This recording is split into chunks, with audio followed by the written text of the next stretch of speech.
This video is sponsored by Squarespace. Stardew Valley is one of my most favorite games ever. But after playing through the 1.6 update, I didn't really have a reason to come back to it again. But back in June, I decided to make my return to streaming by fundraising for the Trevor Project in honor of Pride Month. I thought that the best way to raise money was to play the most popular game on my channel, but this time I decided to play with the Stardew Valley Expanded mod. This is probably the most popular gameplay mod ever created for Stardew Valley, besides the cheating ones and the sexy anime ones. It's basically a whole nother game. There's new characters, new marriage candidates, new quests and stories, locations, items and monsters. I could go on and on and on. It's actually pretty overwhelming to play with, and I definitely don't recommend it for new players. The first time that I played with it was when I was a new player, actually. But now, my knowledge of the game is, well, dare I say, pretty expansive. I am ready to give Stardew Valley Expanded another shot. And here's how my playthrough went from day one all the way to perfection. But first, this video is hours and hours and hours long. It has taken a lot of work to condense all of these streams down to one video, and it couldn't have been possible without the support of today's sponsor, Squarespace. I have a Squarespace website. It's lissthelast.com. It's got a lot of randomness on there, but one of those things is a list of all of the Stardew Valley mods that I enjoy. And honestly, I don't have the time, I don't have the bandwidth, and I don't have the skills to create a website from scratch. And so the only reason that I can have this up on the internet in such a professional and beautiful manner is because of Squarespace. It is incredibly easy to get a website set up with the help of Squarespace. They have a ton of really wonderful templates. They cater to all sorts of businesses, whether you're a restaurant that needs to get their menu online, you could be a salon owner, a personal trainer, whatever you might be. Squarespace has a template waiting for you. And if you're looking for even more personalization, Squarespace has a service called Squarespace Blueprint, where within minutes you can decide on your theming, your colors, your fonts, pick all of the pages that you want on your website, and then it is created for you.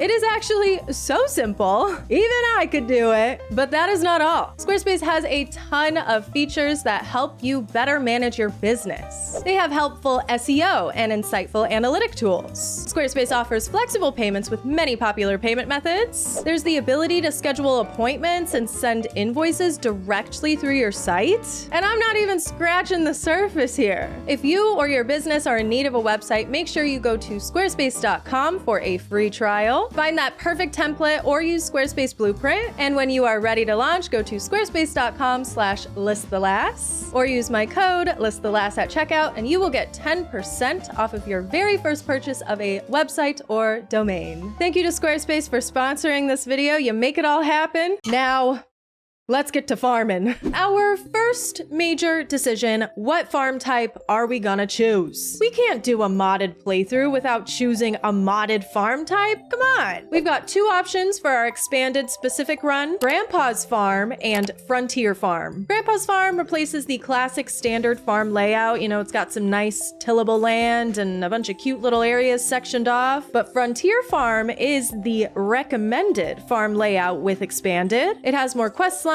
fruit trees, and a ton of new little secrets to discover. So duh, we're picking that one. Everyone say hello to Expand Liss, the new farmer at Boots Farm, named in reference to Slay the House Boots Down Mama in honor of our Pride Month fundraising efforts. One thing I will say, while this mod does add a metric ass load of gameplay and stuff, the bulk of the mod is saved for more of the mid and late game. The beginning of this playthrough is gonna feel like a very typical unmodded Stardew Valley playthrough. The introduction cutscene's the same, the farm is different, but you know, we still need to do all of the regular Stardew Valley stuff. Clear space to make room for our measly little turnips. We gotta wait a few days to unlock fishing, the community center, the mines, you know the deal. Frontier Farms starts you off with some expanded fruit right off the bat. You get a nectarine sapling in your gift box and a pear tree that's in season. Trust me, we've got even more fruit trees on the farm and more expanded fruit trees are coming, but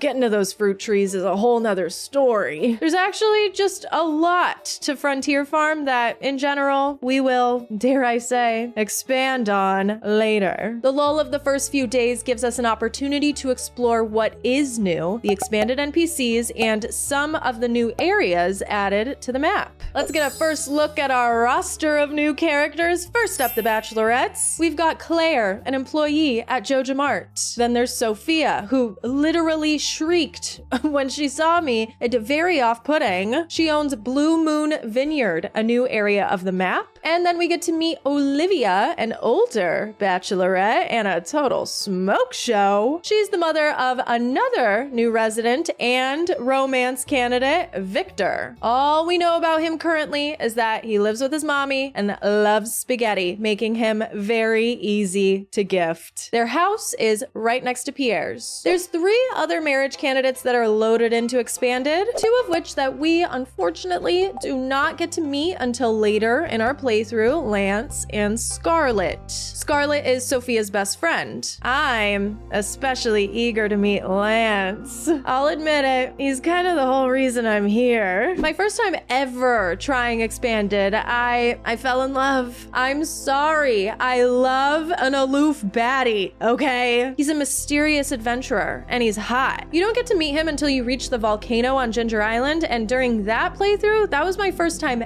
ever playing Ginger Island. I gave up pretty shortly after meeting him because I wanted to play Ginger Island without Expanded first. So I never got to fully explore that romance. I'm very eager to meet him again. There's one more marriage candidate that we need to discuss. Magnus, the wizard. He's already an existing NPC in the base game, but Expanded makes him romanceable. He's got all sorts of new cutscenes if you choose to romance him, and even a compatible gender bend mod if you like your wizard to be a sexy, slightly busty witch. So who are we going to romance? Well, everybody from Stardew Valley Expanded, of course. I want to get to 10 hearts with every new NPC during this playthrough and explore all of my options. During this run, we had a poll going where chat could use their donations towards our Trevor Project campaign to vote for who we're gonna eventually marry. So to keep it fair, we dated everyone. There's a ton of expanded, non-romanceable NPCs, a lot of which we don't get to meet right away. Gunther, Marlin, and Morris all have more dialogue and cutscenes, expanding their role in the game, if you will. I'll stop with the expanded jokes. Andy and Martin are there from the start of the game. Andy owns Fairhaven Farm in the forest, and Martin's a teenager who travels into town to work at Joja Mart. Oh, and Dusty, you can talk to the dog now. We'll meet everyone else later. The base game NPCs do have varying changes with the expanded mod downloaded. All of them have updated gift tastes with new items, new dialogue, new cutscenes. Some of the new cutscenes on the wiki are only accessible if you have other mods downloaded, and that's probably one thing I should just mention here. There's a lot of different sister mods and compatible mods that can go with expanded. I decided to just play with the expanded mod, mostly because I didn't actually know there was like a fuckload of other things I could and maybe should have downloaded. And then there's like a bunch of things that you can enable in mod settings, like more mature dialogue. What the hell is a Grampleton? A Ridgeside? East Scarp? What? I'll be honest, it's a little confusing and a little all over the place, so we're just playing expanded. In my first few days, I got to visit some of the new areas of the map, but but there will be plenty more as we progress, trust me. If you think this is a lot, oh boy, get ready. The West Cindersnap Forest always scares me because it's super big and it's very easy to get lost in. Frankly, I avoid coming here at all costs because I don't know what all this space is for, really, besides to get lost in. Right now, there's an abandoned vineyard and a buttload of trees and forageables, which is nice. There's also a new map on the east side of Pelican Town featuring a bridge to nowhere. Literally, you're blocked from going there unless you have the Grampleton's Field mod. We'll come back and fish here later. Now that we've explored some of the initial expanded goodness, we've unlocked fishing, we've met all the people we need to meet, my last ones being Haley and Harvey. They are tricky ones to find sometimes. So I resorted to loitering outside of their doors. He's not coming out for Pride? Harvey homophobic? Alert! I knew it. Harvey's not homophobic! Yay! He's an ally! It's time to discuss community center bundles. Our focus for the entirety of year one. At the start of the save, I chose to do remixed bundles, which ultimately ended up being a mistake for the expanded run. I like to remix the bundles to shake it up, make things more exciting, and I just assumed that with the expanded mod, there would be some expanded bundles or items thrown in there possibly, but no. What I should have done is go into Stardew Valley Expanded settings in the config menu and then enabled hard mode bundles before even starting the save, because hard mode bundles will actually have expanded items in them. So for now, my word of advice for new expanded players is make sure you also install the generic mod config menu mod, go into expanded settings before starting the save, and then decide whether or not you want to enable certain things there. Moving on. After tripping balls with the wizard, my favorite, we're able to see the first batch of community center bundles we have to complete to restore this shithole. Everything's the same though. No new bundles in the crafts room. The pantry's got some slight differences. We got all the seasonal crops with some 1.6 ones, quality crops but slightly different. The brewer's bundle instead of artisan, and fish farmer instead of animal products. Okay, yeah, it is different. And then the fish tank is all the same as usual. Kinda lame pulls, not gonna lie. I wish I would have known I needed to enable expanded hard mode bundles way sooner. The next big spring milestone is unlocking the mines. The mines have been moved to a special new map area along with the Adventurers Guild. It's very pretty. I only made it to level 10 my first day. You know, I had to leave once I ran out of food and I had a full bag. I wanted to hit the traveling cart on my way home, but that didn't work out either. Yeah, she said no brokies.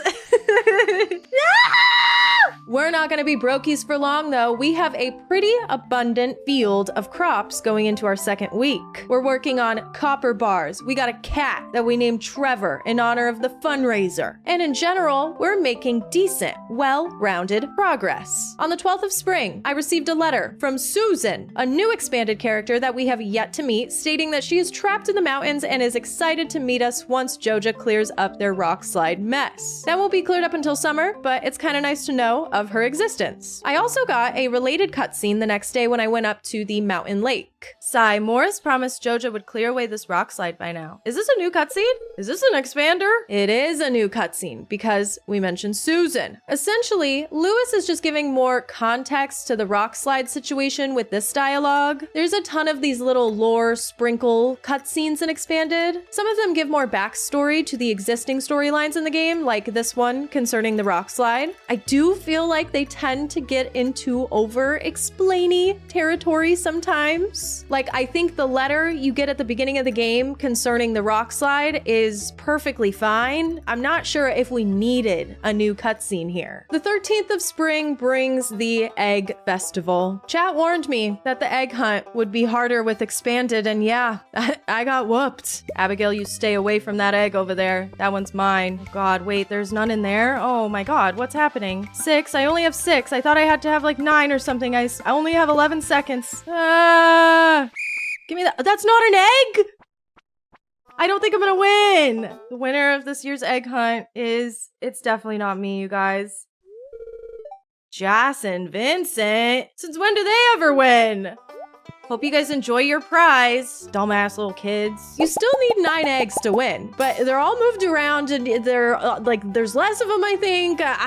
Okay, fine. I'm washed. It's also very unfair that Jas and Vincent get to team up. Bundles don't start to pop off until things grow in, so I'm just biding my time doing various little cleanup tasks and progression things. I bought some strawberry seeds at the Egg Festival. It did a good money thing. Yeah. I like to grow some of everything for the shipping collections tab. Then I'll for sure not forget about any bundles that way. And I'll save a few crops for cooking, sell everything else. We have one new crop in Expanded, the cucumber. It's very expensive. I think I grew like 2 of them. We have a random apricot tree that's blocked off on the farm, and someone in chat suggested I use a bomb to get the fruit, which worked great, actually. It probably isn't great for the overall quality of the fruit, but I don't give a shit. I could also use a slingshot, but I'm very stubborn about never using a slingshot unless I absolutely have to. So, I'm also trying to be good at checking my traveling cart for useful bundle items. A common challenge amongst Stardewers is to try to restore the community center before the end of the first year. It's pretty easy once you know the game well enough. It just requires a little bit of planning, but there's just one item that typically is not possible to obtain in the first year, and that is the red cabbage from Emily's Friendship Bundle. The red cabbage seed isn't available to purchase until spring of year 2, so getting the community center completed in year 1 would normally require you to either A, get lucky and have it appear in the traveling cart before then, or B, check the box in the settings before starting your save to guarantee year 1 completion. I have remixed bundles turned on, and I don't have all my bundles unlocked yet, so I don't even know if I'll need to get a red cabbage seed. I also am just really bad about checking my traveling cart in general. I always forget, and when I do remember, it's always after a long, full day of doing stuff. And apparently with no money. Anything here? Oh, it's already too late. I can't buy this. We do have remixed bundles turned on, so there is a chance we don't get this bundle. I ultimately decided to walk away and pretend I do not see. Like I said, there's a chance I won't need it, and I'm really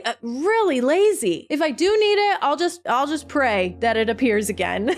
The next bundle that we're able to unlock is the boiler room. I got adventurers, geologists, and blacksmiths. Literally all the same, just terrible luck there. I wanted something a little saucier. Well, maybe the game knew that I couldn't handle the sauce. You'll see once we get around to doing that fish farmer bundle. Next up, spring crops complete. This one was slightly remixed, I guess. You know, we had to grow a carrot and the moment of truth. I don't want a red cabbage. I just don't want to deal with it. Spirits Eve bundle. Jack-o'-lantern, 10 corn, 10 batwing. That's a cute bundle. I've never gotten that before. Fodder bundle. We know and love. Field research bundle. Foragers bundle. Salmonberry, blackberry, and wild plum. Hey, we'll keep an eye on the salmonberries very soon. I was hoping to use all of them for food. It's actually more worth it for me to use it for food now because look at this. Look at this. We only have to do 2 of these. So much easier to just do blackberry and plum because like right now I'm gonna want to use my little salmon berries for food. Dye bundle. Oh, we're so chillin'. It's a different dye bundle. Red mushroom, amaranth, sunflower, iridium bar, aquamarine, cactus fruit. Oh my god. Everything is so perfect. Remix bundles actually making my life easier? Whoa. We're doing great so far. My quality crops bundle is different, actually. I have cauliflower, hot pepper, yam, and corn on there. Luckily, I only need to do 3 of them. With some fertilizer, it was pretty easy to get all my gold star cauliflower by day 21. And now we are officially in our leprechaun hat era. Hopefully the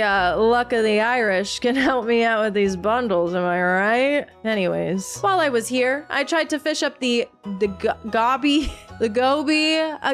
God damn it. I need to just Google how to pronounce this at this point. The goby gobby. I don't think I was able to actually fish this up this early. I'm using a baby fishing rod for babies. I just wasn't hitting the angles. And I wasted a whole day on it. This farm is extremely big. I'm super overwhelmed trying to clear it out. So I'm really hardcore avoiding it as much as possible. The glaring issue right now now is how shitty my watering can is. This is way too much to be watering one at a time, but I keep spending all my money on stupid seeds. I could be spending so much more time elsewhere if it didn't take me half a day to water my crops, but I'm still poor. So until then, I'm doing mines, farming copper, running around aimlessly, twiddling my thumbs until my crops come in. But when they do, oh, we start going ham. I know I said I wanted to upgrade the watering can, but I changed my mind. I did the pickaxe first. That and the backpack upgrade are gonna do wonders for us in the mines. I just felt this combo was necessary. I'm not spending enough time mining because progressing with a garbage pickaxe is just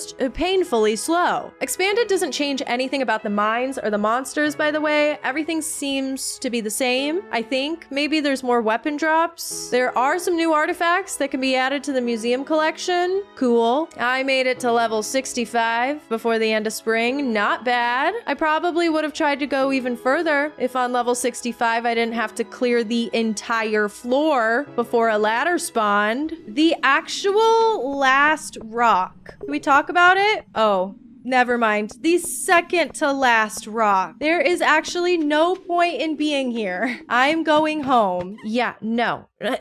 No. Next tool, the axe. Actually, I'd like to start making more meaningful progress on this farm cleanup. And then the hoe, and finally, on the 27th, the watering can. So it'll be ready for us on the first day of summer. See, the first spring was pretty normal. Little expanded things happened here and there, but right now the mod is pretty subtle. I'm averse to socialization in general my first few seasons in favor of progression, so I didn't expect to have too much of a difference in my first spring regardless. The new characters are so cute. It's really fun to have new NPCs in the game. I'm trying to play a little more easygoing and really take in the new dialogue and cutscenes as they come. And we're going into summer with a pretty decently cleared out farm, about 5K in my pocket, a mushroom cave, and no bitches, sadly. At least I'm finally building a chicken coop though, like, took me long enough. Who needs a date to the flower dance when you have chicken? Come on. My summer goals. Let's talk about it. Let's get to the bottom of the mines. Get some animals on this farm for Christ's sake. Jeez, what is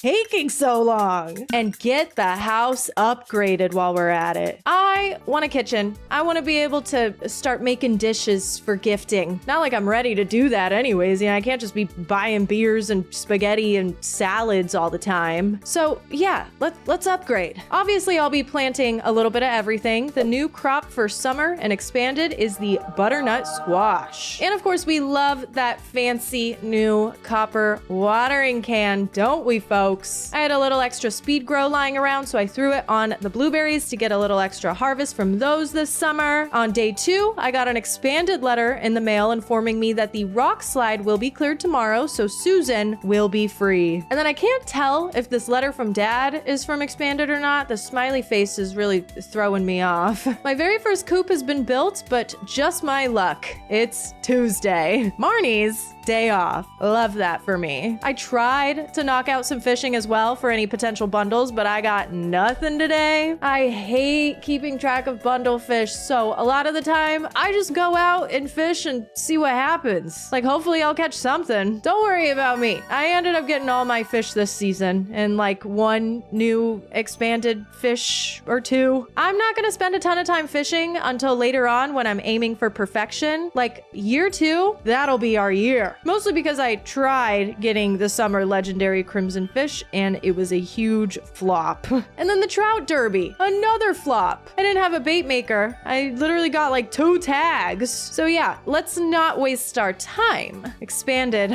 She adds a lot of fish. I'm overstimulated already just looking at this. So yeah, just not even gonna stress about it yet. Let's just make sure our bundles get contributed to. Susan's finally free. The rock slide has been removed by Joja. She owns Emerald Farm up there. Kind of puny compared to my farm, but hey, it's not a competition. Susan is using a unique homemade fertilizer.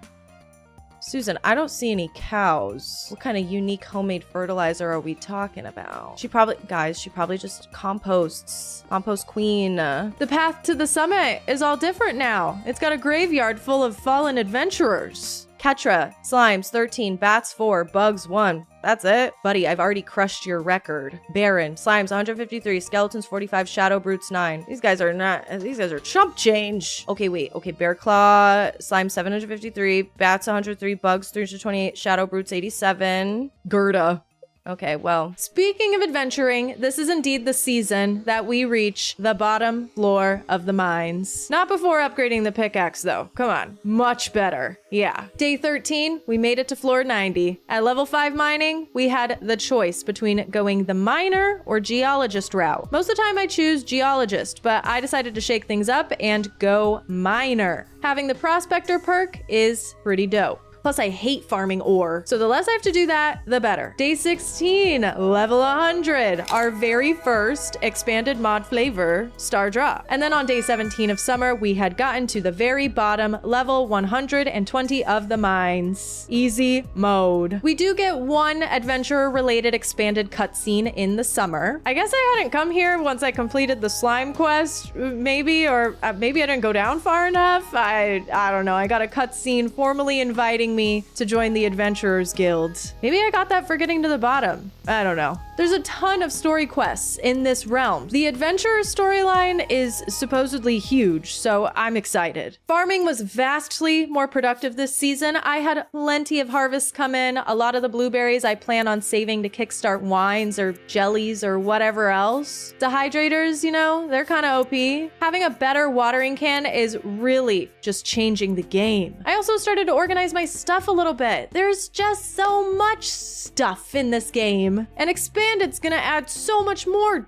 stuff. Farming is starting to bore me, so I need to make some room to build more coop and barn. I'm trying my best to actually take good care of my animals, guys. I'm not the best at it, but this playthrough, we are not gonna forget about them. They will not be left behind. I'd like to get a couple of every animal, you know, Noah's Ark it, at least one of each. And it'll be nice to have the little extra income be set up for the winter. However, I don't have the animal bundle. It's not a huge stress for me. Something interesting about Frontier Farm, the animals won't leave the fenced areas that are laid out already, even though they don't have gates. That's kind of neat, I suppose. I just feel like these little areas are too small to have the buildings in. Maybe I'm being dramatic, but sometimes if I don't fence off a large enough area for my animals, they will just absolutely tear up the grass. I feel like they need more space than that. Maybe that's a me problem. I'm not even close to being able to move stuff onto that side of the farm anyways. I've got a long ways to go before I can even begin to think about that. Frontier Farm's got all sorts of interesting little secrets though. Mine carts? Oh, that's exciting. I also finally found my mushroom cave. Jesus, that was extremely hidden away. All right, I guess I better get to gifting. While this is a modded playthrough, I didn't want to add any mods to make it easier. I wanted everyone on stream to sit and suffer while I tried to remember where people hang out. Oh yeah, content, baby. No, I really want to get more expanded cutscenes and stuff, so I'm making it a priority. We're already on our 4th stream. We've already raised our first $10,000 for the Trevor Project. And if people are voting on romance candidates, you know, we gotta put our pedal to the metal and start schmoozing. The very first community center unlock that we got was mine carts. I had to go farm the ice levels in the mines for a frozen tier. Can you believe I still hadn't gotten a frozen tier? My lord. We can now use the mine carts to get around. Big yay. But unfortunately, this does not actually apply to the mine carts that are around my farm. Those are still inoperable. During summer, we also completed quality crops with 5 gold star hot peppers and 5 gold star corns. Oh, and summer crops. That damn squash. The only bundles standing between us and a greenhouse are the fall crops, brewer's bundle, and fish farmer. I should probably go ahead and build my first fish pond, but I decided to build a barn and a silo. I bought some cow. Oh, and yeah, I upgraded the house instead. Very worth, but honestly, I'm kicking myself that I didn't just build a fish pond quicker. I even spent money upgrading the coop first, guys. I know. Trust me, I found out how annoying it is to get row eventually. I started tapping trees en masse to make oak resin. We are gonna need a lot of it for our future keg empire. We love kegging. Raise your hand if you love kegging. Okay. I think I got around to all of my first summer goals, yeah? And then some. I'm on a roll. This farm is looking fucked up. Dang, girl. What the hell are we gonna do with all this space? I found a new building on my farm, Grandpa's Shed. It's inaccessible, but this is a building we can fix up later on, which is exciting. Marlon came by and asked me to come visit him at the Adventurers Guild, and I'm like, why are you so obsessed with me? Oh my god. No, okay, I'll stop. This is around the time when I found out that you can befriend Marlon in Expanded now too, but no romance, unfortunately. Wait, you can befriend Marlon in Stardew Valley Expanded? Shut up. Can you romance him? Oh, my heart is sinking through my ass right now. Why would you make the wizard romanceable? Who cares? Actually, who cares? And not Marlon. So now we've solved the great big farm minecart mystery. These guys basically want to rob me of my materials. Like, that's a lot. I'm gonna pretend it doesn't exist. Pretty successful season though, I'll say. Love the new events in 1.6. The Trout Derby sucks balls, but that green rain, ooh. It's a fiber fest. We love fiber. Fiber in our diets, fiber internet, fiber. And we're making some progress on the expanded stuff. I do just feel like we're a little behind on something though. There's something I feel that we forgot to do. There's things that we have yet to do that we definitely should have done already. And this actually applies to two things because there's also certain weather events that I failed to take advantage of that'll definitely come back and bite me later. Oh, I'm sure we'll be fine. Our first fall. Let's do a little check-in. Our skills are meh. Our hearts are also meh. Someone had warned me that I should start gifting Marlon ASAP for some reason. Am I going to remember to do that? Probably not. And we only have 2 animals. Great. The coop has been upgraded. Now we have access to an incubator and can get ducks. I decided to leave the leftover crops from summer and just work around them for this season's croppage, which is, again, a little of everything. The new one being sweet potato and the rare seed with the best speed grow I have. I didn't have a lot of money to work with this season, so I'd love to start getting more kegs up and running in preparation for star fruit and ancient fruit wines. If I can get one of those ancient fruit seeds sometime soon. I got to mosey around the farm and I remembered that god-awful expanded minecarts quest. You know what they want me to do to repair these minecarts that are around my farm? 24 iron and 24 copper bars. Yeah, okay, buddy. We'll see about that. Don't ask me to do shit I don't want to do. Fall is also when we get to start taking special orders. This is not something we have to worry about hard just yet, but we're going to need to do a lot of them in order to get the crafting recipes for perfection. There's expanded ones that'll pop up in there too. I'll try my best to incorporate them sooner rather than later because it's always one of the last things I'm waiting on for perfection. I think you'll be really proud to know that I actually did Fragments of the Past on the very first week. Yeah, this one sucks without the burglar's ring or the bone zone on Ginger Island, but I felt like I had something to prove here. I can do my special orders and not scramble to finish them at the last second. Yeah, some of these new mine floors spawn lots of monsters and it almost took me only 2 nights to collect 100 pieces of bone. Please, please, please, please, please. Please, please, please. One more bone. One more bone. Please, please. No! No! I went back first thing the next morning and took care of it and got the bone meal crafting recipe the very next day. Did I do any other special orders this season? No comment. Some fall fishing has to be done for the fish take bundles. We needed a tiger trout, a catfish, a walleye, an eel, 2 eels for a Harvey quest I stumbled upon. Screw it, let's give him this one. We can get another. And with that, night fishing down. River fishing done. We just need crab pots. My one singular crab pot has not been bountiful and plentiful. Should probably address that. And then specialty fish. As for the other bundles, it's moving a bit slow. We do a little contribution here and in there, but right now it's all about waiting and money making. It wasn't until day 6 that I finally got my ass in check and sold off some cranberries to build a fish pond. I kept avoiding the fish farmer's bundle because I hate it, but now I have to confront it head on. I have been upgrading my tools, but I needed one more upgrade in order to enter the secret woods for the very first time. A little late, but there wasn't too much of a rush because fiddlehead fern isn't really a problem or a concern anymore. Thank you, Green Rain. It's big in here. There's actually so much hardwood spawn and a little maze with a rare seed at the end of it. Cool. We caught a wood skip for the specialty fish bundle real quick, got the ghost fish the next day, and now the only thing standing between us and a glittering boulder removal is a sandfish. Oh, and literally anything crab pot related. Am I gonna do the smart thing? Will I buy or craft more crab pots to increase my odds here? Nope. Just gonna move this one to the river.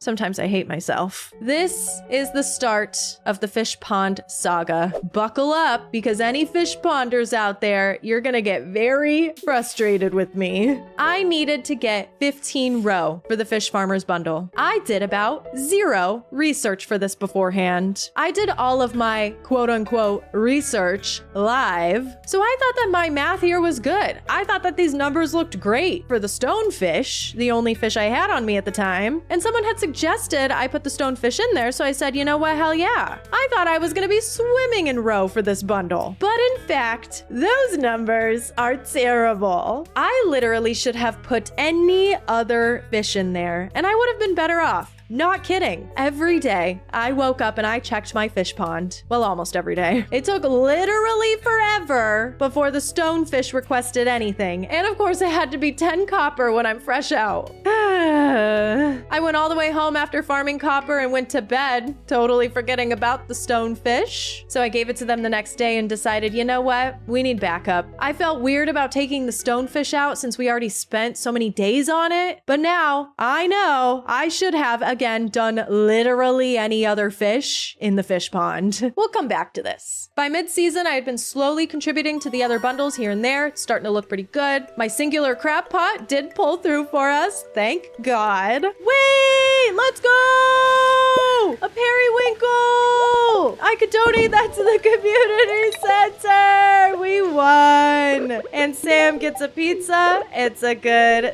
day. Every week, I'm going out for gifting sessions at least once, and sometimes I'm being good and even doing it twice. Wow, doing the optimal thing. What a crazy concept. I am gifting everyone. Perfection is in the back of my mind. But gifting the expanded NPCs was jumbling my brain. I don't know these people. The base game NPCs, I have a few of their loved gifts permanently etched into my brain folds. Some people are only getting liked gifts for now. Sophia's very upset about it, I guess. This is awkward. Thanks to all of my gifting efforts, I was able to trigger a few cutscenes pretty early on in fall. The wizard caught me snooping around in the new basement. Ooh, the basement's very expansive and large. And then another wizard cutscene a bit later. The wizard, we have been gifting him heavy. The wizard, particularly the wizard gender bend edition, is a very popular marriage candidate in our poll. And this was our very first wizard heart event. Is this a heart event? Or is this a event? ... One moment. I must assess the strength of this barrier. I'm making him like sexier, okay? Let me explain. While Stardew Valley often seems tranquil, monsters do lurk in its darker corners, particularly deep in the woods. West of my tower, there are dangerous slimes that attack any human they see. As the resident magic practitioner of Stardew Valley in Pelican Town, it is my responsibility to maintain the magical barrier that prevents these monsters from attacking. This doesn't feel very sexy at all. Not really the sauciest heart event or anything, but these early ones are meant for getting to know the love interests. And now we know the wizard, very busy, very serious, very magical. While Andy is not a bachelor, he's got a few events of his own, so we later stumbled upon his two-harder. He's super easy to gift. He likes likes beer and hangs out in the saloon. Very Pam and Shane-esque. He's very upset at his taxes being raised. I thought this valley supported local farmers. The mayor of Grampleton isn't happy with this either. I'm in no way trying to, no, the answer is no, Lewis. I can barely afford my seeds for new harvest. I can't afford this at all. Help, I'm scared. Oh my God, this is so dramatic. And while I enjoyed watching Lewis get yelled at a little bit, I am feeling the tension brewing in this town. The expanded characters, I'm realizing, are very fleshed out. They're pretty on par with the base game characters. They have a lot of events. Their dialogue is pretty good. As for base game villagers, sorry, I'm skipping all their cutscenes. I'm not gonna date them, so why would I care? Except Caroline's tea room cutscene. Love that one. It's time for our very first Stardew Valley fair. Not too much is expanded about this one, except the expanded peeps are here. Using the fair calculator, I set up a pretty sick range display of a random stuff and one. Take that, Pierre. And Sophia. And Andy too. Don't compete if you don't compare. Of course, we have to buy the rare crow and the star drop, so it's big gamba time. All bets on green. Boom. And we had some leftovers, so I'm spending big. I'm gonna go for the fedora and the prize ticket. Greedy, I know. But it's time we get rid of this silly leprechaun hat and enter into our fedora era. I'm definitely starting on the keg empire so we can make the big bucks, but I'm not doing half bad with cash. We're making a pretty decent living. My goal is to get enough to do the bus repair donation in one go. And we're so close on our community center in general. I can just taste it. The farm is not pretty, but it's making money, okay? I'm trying to clean it when I can. I promise. It's gonna take a while. That's a path to the secret woods, by the way. Gosh, so many little secrets to discover. A lot of the cleanup will have to wait till winter, though. Unfortunately, we have to revisit the row debacle. We're having a row over the row, literally. Everyone and their mother in my chat, including me, are all confused by the row situation. We haven't produced like anything. We went with mussels. That's a nightmare. On day 23 of fall, I finally did it. I got rid of the stonefish. I threw all the salmon I had in there and prayed to God I could get a little something. I need 15 roe for the bundle. I don't have shit. The actual next day, we got salmon roe. Trust me when I say I will never, ever put stonefish in a fish pond again. My God. I'm not even gonna wait around to see if the mussels are gonna work out. I ran out and fished up as much carp as I could put in the other pond, and we are finally in business. Unfortunately, we didn't meet our goal of 15 roe before winter. On the last day, we had 11 pieces total, but at least we are on the right track. Here's some dubs for you. I learned that you can actually steal the jack-o'-lanterns that are around town. So now the Spirit's Eve bundle is done. The foraging bundle was super easy. All that's left on the bulletin board is a cactus fruit and a nautilus shell. Brewer's bundle is done. We got a legendary traveling cart pull, the sandfish. I was hoping that we would get one of those here. Now we are done with the fish tank bundle. The glittering boulder has been removed by the Junimos. How do they do it? And now we have the copper pan that I will only use once on Ginger Island. The next day, on the 22nd, we got to harvest our sweet gemberry, got our second star drop, major. I also went hunting for squid kids in the mines since they drop squid ink. Gonna need that for the fish farmers bundle. It took an excruciatingly long time to get this drop. Worth it though. I got a free prismatic shard out of it. What the hell? I have 2 of those now, so I guess I can give one to Gunthy. And now the only thing standing between us and a greenhouse is that damn row. By the 28th, I was able to purchase the big one, the bus repair bundles. I've been grinding out kegs, yeah, but we're also making money from random little crops, tea saplings, even though they were nerfed, animal products, etc. All at once, we donated 42.5k gold, and that night, our bus to the desert was repaired. Just a few items left and we're done with the community center arc of this playthrough. I can't wait.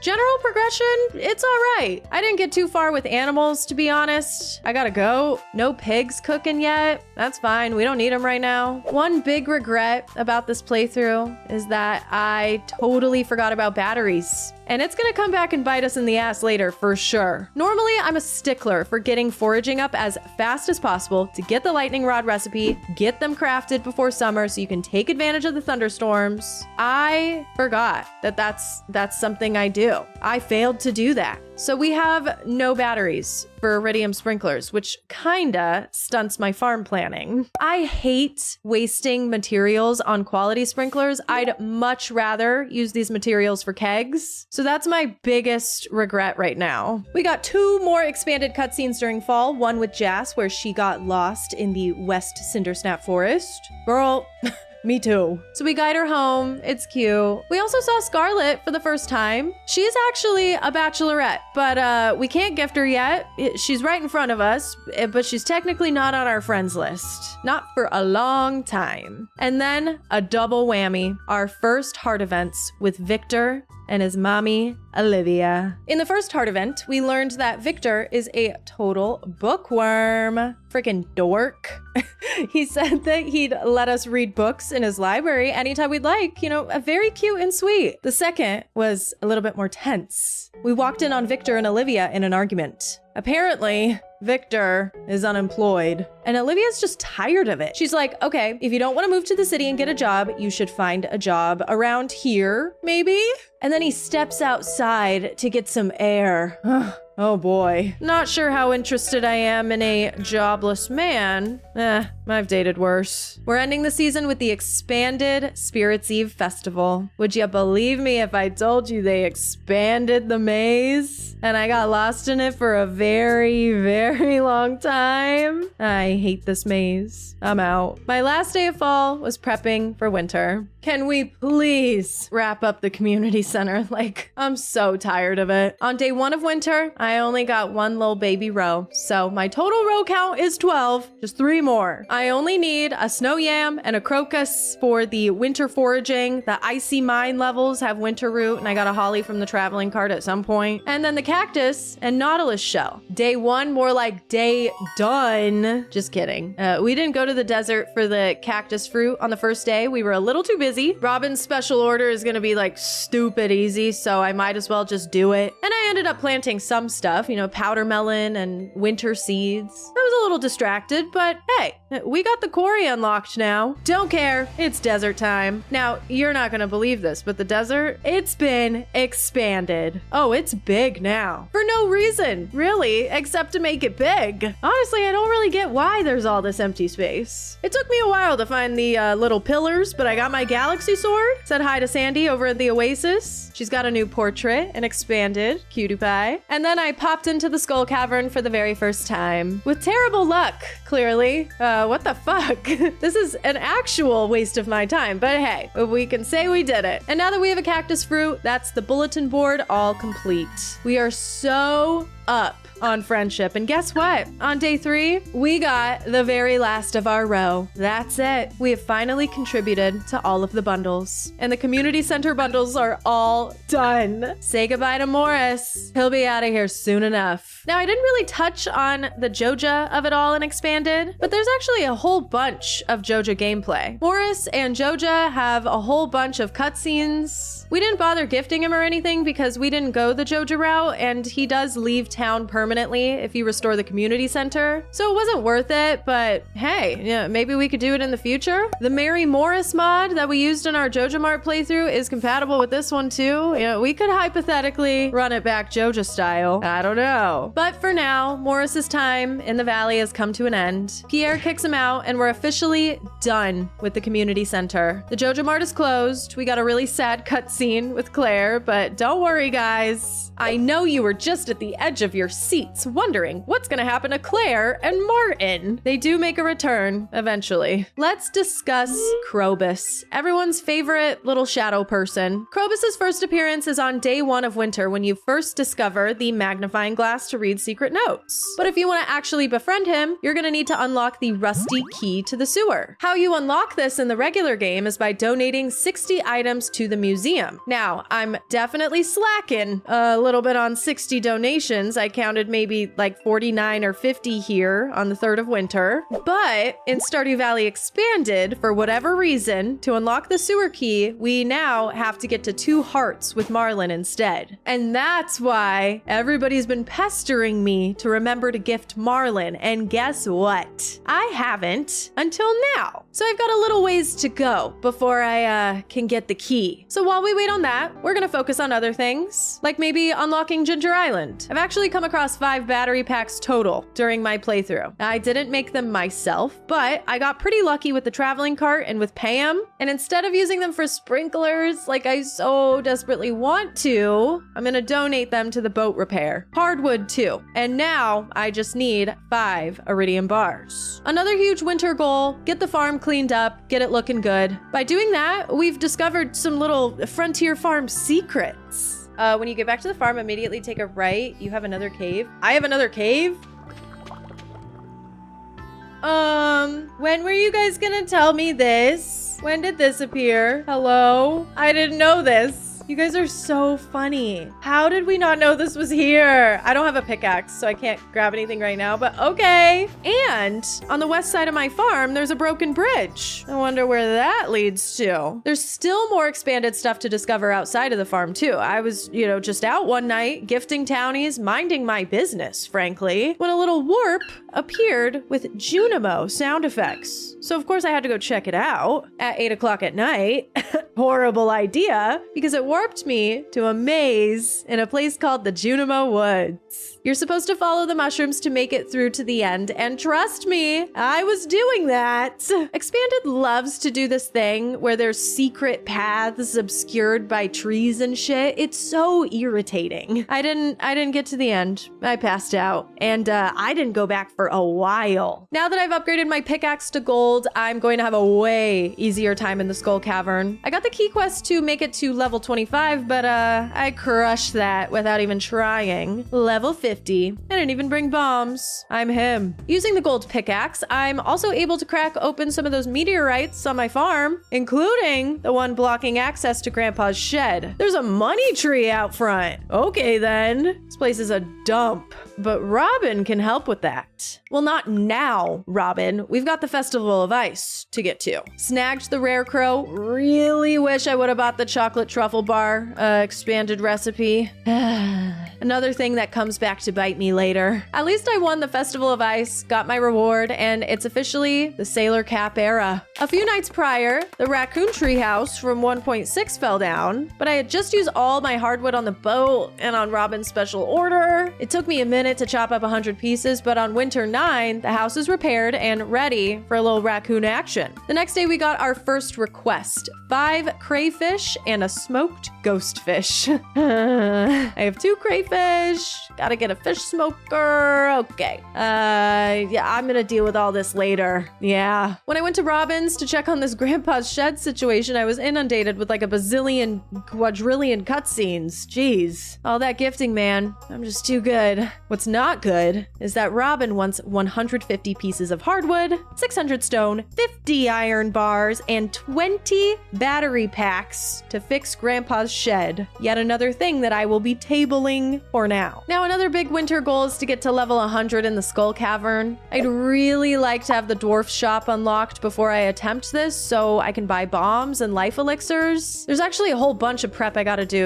but I like doing it without staircases. It makes me feel superior, very elite gamer. It's not hard if you're prepared, so we have to get prepared. I need dwarf scroll 2 in order to use the dwarf shop, so I've upgraded my hoe and I get to hoeing. Since I haven't gotten it from a monster drop yet, this is where I'll be in my spare time. Quarry's clean, golden scythes obtained, Squidfest day 1 and 2 have been conquered. Squidfest gives great rewards, so I did indeed do it both days. And, sorry, Sailor Cap era was short-lived, but we're now in Squid Hat era, which is way cooler. The Keg Empire is just getting out of control. I'm running out of space. I'm pretty much out of stuff to put in them. I'd like to build myself a fancy keg shed, but I need to spend money upgrading the coop, actually. I hate when I have to have priorities. Winter's going by so fast. Oh my gosh. It's already the night market. I skipped a lot of the night market stuff this year, most notably the night market fish. I'd much rather be doing other things right now. Year 2 will be my year to focus on catching every fish. I just don't need to do it this very second. The state of the farm is just, it's really stressing me out. I'd much rather be cleaning that up and organizing my buildings, and I need to get my animals all sorted. We'll do it next year. We have been gifting Marlin all season, and we've been getting cutscenes, okay? None of them related to the sewer key. Nope, just more galaxy weapons that I can't afford. Then he introduced me to a super hottie that I can't have. Alicia, fellow adventurer and skilled sniper. You can't even befriend her. She's not even a real character. I guess there's a mod or an update or something coming in the future with more adventurer stuff. And all I'll say is I better be able to romance Alicia. On the 19th of spring, it happened. It finally happened. Give me the key to the sewer and nobody gets hurt. I can't believe I had to go through so much bullshit for this. Expand liss. There's something I've been meaning to show you. It's time you meet Krobus. They're a shadow person I've been hiding in the Pelican Town sewers. You've been hiding him? You're crazy for that. Finally! Oh my god, we don't have to jump through fucking hoops to do this shit anymore. We now have access to the sewers. And Krobus. And you know what else? We have another batch of wines. Huge money. I'm gonna get the deluxe barn upgrade. I'd like to have some pigs in spring. But when I went to go buy a pig, I was literally too broke to buy a pig. Oh my god. I'm not bringing in enough money. I've been scrounging. I'm selling extra weapons and armor. Anything, really. My money's just all tied up in this wine operation. But the craziest thing happened. I finally had donated 60 items to the museum, and the next day, Gunther came over to say thank you. I was like, sure, man, no problem. Happy to do it. He said I would be receiving a donation in the mail. I didn't expect the donation to be 40,000 gold. It's a Christmas miracle. It is, because it happened on the 25th, the Feast of the Winter Star. I'm just like, hell yeah. Okay, wait, this is gonna set us up. Anyways, for the Feast of the Winter Star, Andy, we gave him his secret gift, an ice cold brewski, and Olivia was actually our secret gift giver this year. We got a free bottle of wine. Very convenient, because that's actually her favorite gift, so we're just gonna give it right back to her. I'm sad to say that I did not get to the bottom of the Skull Cavern during winter. I honestly, after a certain point, I didn't even try. I spent a lot of time trying to get that dwarf scroll. No luck. I'm just not ready. I realized that we're actually a little bit farther behind than I thought. I need to make sure that our farm is good, that we're, upgrading buildings and tools, buying animals. I just have a ton of small tasks and upgrades that I need to make before winter's over, and playing on stream has slowed me down a bit, for sure. Normally, I'm locked in my little dungeon when I make Stardew Valley videos. I'm thinking real hard and planning every little second out. When I'm streaming, I'm also, streaming. I knew I was going to be a little bit slower and get distracted and forget things, but man, I didn't expect to be this disorganized. We'll get it together in year 2. I just need to be prepared for when that time comes. Some more expanded stuff was discovered in our first winter. Some new seeds that I dug up, kind of random ones, not gonna lie. I'm sure you guys have noticed that the greenhouse is bigger and perfectly iridium sprinkler sized. And little tree plots that look so cute. There's a new community day that happens every month where everyone in town gathers at the community center. Adorable. I'm furthering our relationships, gifting like it's my full-time job. So hopefully we'll be able to dive into more hard events very soon. There were some new events that happened this season. A lot of the ones that did were existing characters getting lore and backstory. In general though, Expanded is adding a lot into the game. Oh, Sophia with her cute winter outfit. Don't forget me. What is this? What is happening? Haha, would you look at that? All the farmers of Stardew Valley right here. Oh, I see. Yay us. Farmer power. Cute. Farmers meet up. Farmers meet up. Farmers only. Isn't that a dating site? What's it called? The farming dating site? Only Farms or something? This was also the stream where we hit our 15,000 milestone for the Trevor project. So that was just so exciting. I'm going into year 2 with lots of enthusiasm, and I'm ready to lock in. Year 2 is about many things, but most of all, we're going to start shipping away at 100% perfection. In order to achieve 100% perfection, we'll need to ship one of everything in the shipping collections tab, cook one of everything, same for crafting, catch every fish, complete all monster eradication goals, reach maximum hearts with every villager, reach level 10 in every skill, find every star drop, build all 4 obelisks, and build the $10 million golden clock on the farm. Oh, and find every golden walnut on Ginger Island. This is gonna take a while, especially with all the new expanded stuff. We have a new Kent and a new horse and a beautiful looking farm. Check out all that grass.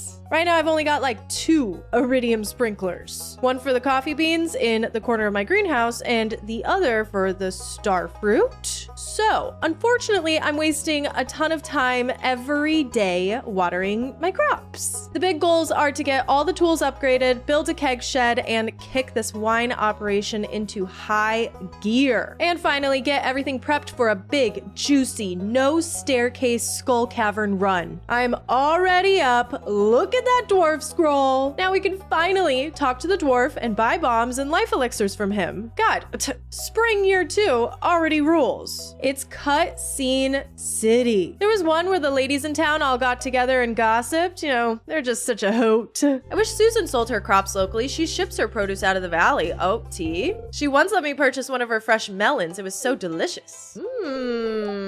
Nothing like my melons, am I right? I'm just relieved Pierre never sells Andy's crops in his store. I believe his crops are shipped to low-income villages. Okay, Olivia, you don't need to be such a snob. Well, this conversation certainly turned sour. Expandless, we're going back to chatting about parenthood. I guess I can't relate. Nice seeing you, Expandless. Bye, Expandless. Okay, they're really pushing me out of the conversation. Just because I don't have kids? Why is she trash talking my man? Andy?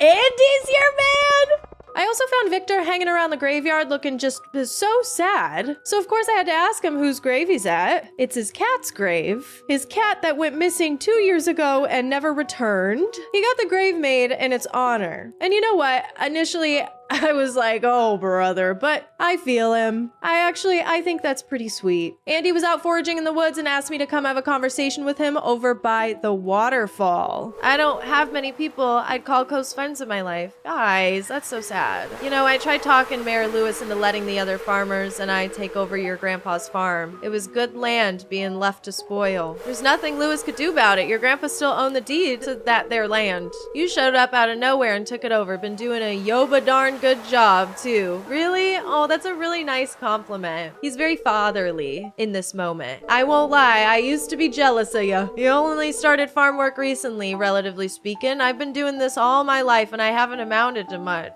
At first I thought you'd move out of the valley because you couldn't handle the farm work. City kid. Going from that office job to farming is a radical change in lifestyle. But you didn't. You kept at it. Kept improving and showing me I was wrong. I can tell you're passionate about farming as best you can. You've brought more commerce to the valley with the publicity of Boots Farm. All the farmers are selling more as a result. Yes, we are slaying the house boots down. I suppose what I'm really trying to say here is thank you. Thanks for being a good friend and showing me compassion, farmer. Yeehaw! Thanks to my most recent wine haul, I'm so rich, I can buy auto grabbers and an animal catalog because Marnie's just so darn unreliable. And I can start building my keg shed. I'm also free to start buying recipes like the triple shot espresso. Now that's what I'm talking about. I'm almost ready to go for 100 in the Skull Cavern. I just need to stock up a little bit more. I'd ideally like to have more espressos and rubies to trade for spicy eel. But I need to be in here for ore and stuff anyways, so I'm only here just doing casual runs for now. The abandoned Joja Mart is open, and it's actually asking for an expanded item. Whoa, shark? Yeah, no, I'm not ready to brave Ginger Island yet. I know it's kind of ridiculous, but in my head, it's one thing at a time. I don't want to go to Ginger Island, even though it's unlocked, until I've done my level 100 skull cavern. I just can't add anything else to my plate right now. Ginger Island requires a lot of focus and adds a ton of new factors and things to think about. I don't have the capacity right now. Now that the keg shed's built, I fear we are not being serious enough about making money. On Fridays, Krobus sells iridium sprinklers for 10K, and this is a lot for me right now, but if it's just once a week, I can deal. In general, I'd love to get some battery action in my life, but it might be hard to swing in spring. To cope with my frustration, I'm going to decorate the farm. I'm sorry. I need to do something that makes me happy. I think it's time we pick fishing back up again. I've got perfection in the back of my mind, so I'd like to get all the fish I missed in year 1. First up, the legend. I'm only level 8 fishing, so I will definitely need a seafoam pudding. Got my iridium rod, some deluxe bait, some bobbers. It's raining. We're ready to go. I wasted so much seafoam pudding time on garbage baby fish and got wrecked the only opportunity I had to catch the legend. By 11 a.m., my pudding wore off. Reset. Unfortunately, let's lock in. God damn it. I forgot the pudding. Okay, now we mean business. It put up a good fight, but the legend was indeed no match for Liss the Lass. Our god is an awesome god. Yeah, baby! That's what I'm talking about! Oh, she's the go! And then the same day, I not only caught the ice pip, I caught the lava eel on our very first cast. And then I managed to snag a cave jelly. Remember our raccoon quest? Well, in order to craft a fish smoker, I need a cave jelly, and I did not have one. So we're finally able to start on that. Except, Willie wasn't at work? Since when? Oh my god. This is such a hassle. Finally, though, we've got the first raccoon quest done. The very first one. Back to our fishing. The frog is an expanded fish. Sandfish, down. The scorpion carp. Yeah, no, that didn't work out. I swear every single bite was a sandfish. I also was convinced to put the legend in the fish pond. Great idea. Aged legend roe sells for a pretty penny and comes in semi-regularly. I'm embracing the whole fish farmer thing now. Might as well. I got 2 random ass fish ponds. What am I gonna do? Just let them sit there? Money making is way up now. The keg shed is almost full. We're gonna need to upgrade it soon. We're growing starfruit at a pretty good rate right now, and we're actually filling up the kegs. I'm ready to walk away and focus on the main goal. I'm ready to take on the skull cavern. I'm just waiting for a good luck day. Every single day, I kid you not, I had bad or terrible luck. I couldn't believe it. I'm sitting here, I'm ready to go. But it wasn't until spring 14 that it finally came. The spirits blessed me with great luck. Let's do it. This was, by far, one of the easiest skull cavern runs of my life. I've got it down to a science, you know. I've done just so many of these with no staircases. The strategy is to just bomb. It would have been nice to have a fully upgraded pickaxe, but I did fine with my bomb strategy. Until around floor 65, 70, then I started to run a little low, and I could only craft so many, so that slowed me down a little bit. But holes are key for sure. We love a good hole. 11:30, 93, and we fell 7 levels. We did it. 11:30 p.m. Give me that milkies. Ooh, give me that good. So that is the end of that saga. Next stream, I was able to take on my second big challenge for spring, our maiden voyage to Ginger Island. Damn it! I forgot about the desert festival. Nothing's changed about it in Expanded, and this is great and all, but I was just here. And if I were smart, I would have tried to do my level 100 run on one of these days. We would have been swimming in calico eggs. I still went for the first 2 days of the festival. It was also a great excuse to go catch the scorpion carp, finally. And now we're done with that. The first day on Ginger Island is all about nuts. Collecting all 120 of the golden walnuts is required for perfection, and getting 100 walnuts unlocks the walnut room where you can easily track your perfection progress in-game, take key quests, and claim rewards. I take day 1 of Ginger Island very seriously. This is the first time everyone's seen me do it live, efficiency style, at least. And my biggest tip to avoid a lot of Ginger Island frustration is to follow a walnut guide. My favorite is Salmence's. He's the go.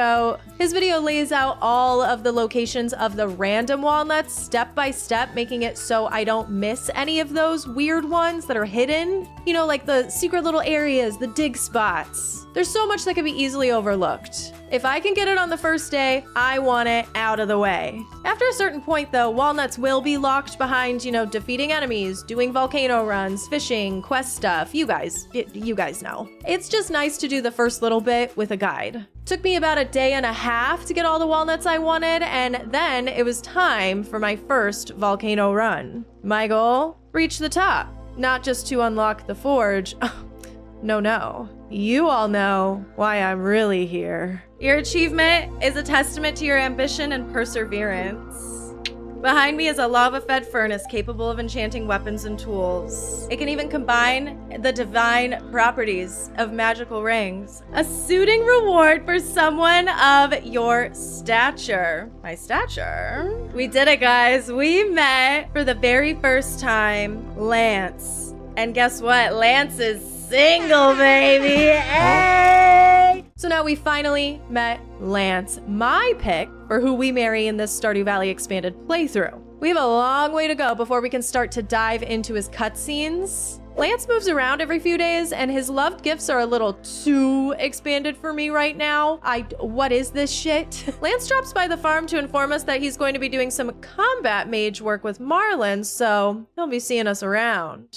And I must admit, after we met at Mount Calder's Caldera, you piqued my interest. I piqued your interest? I'd like to get to know you better, but I travel quite often, so at the risk of being a little forward, here's my schedule.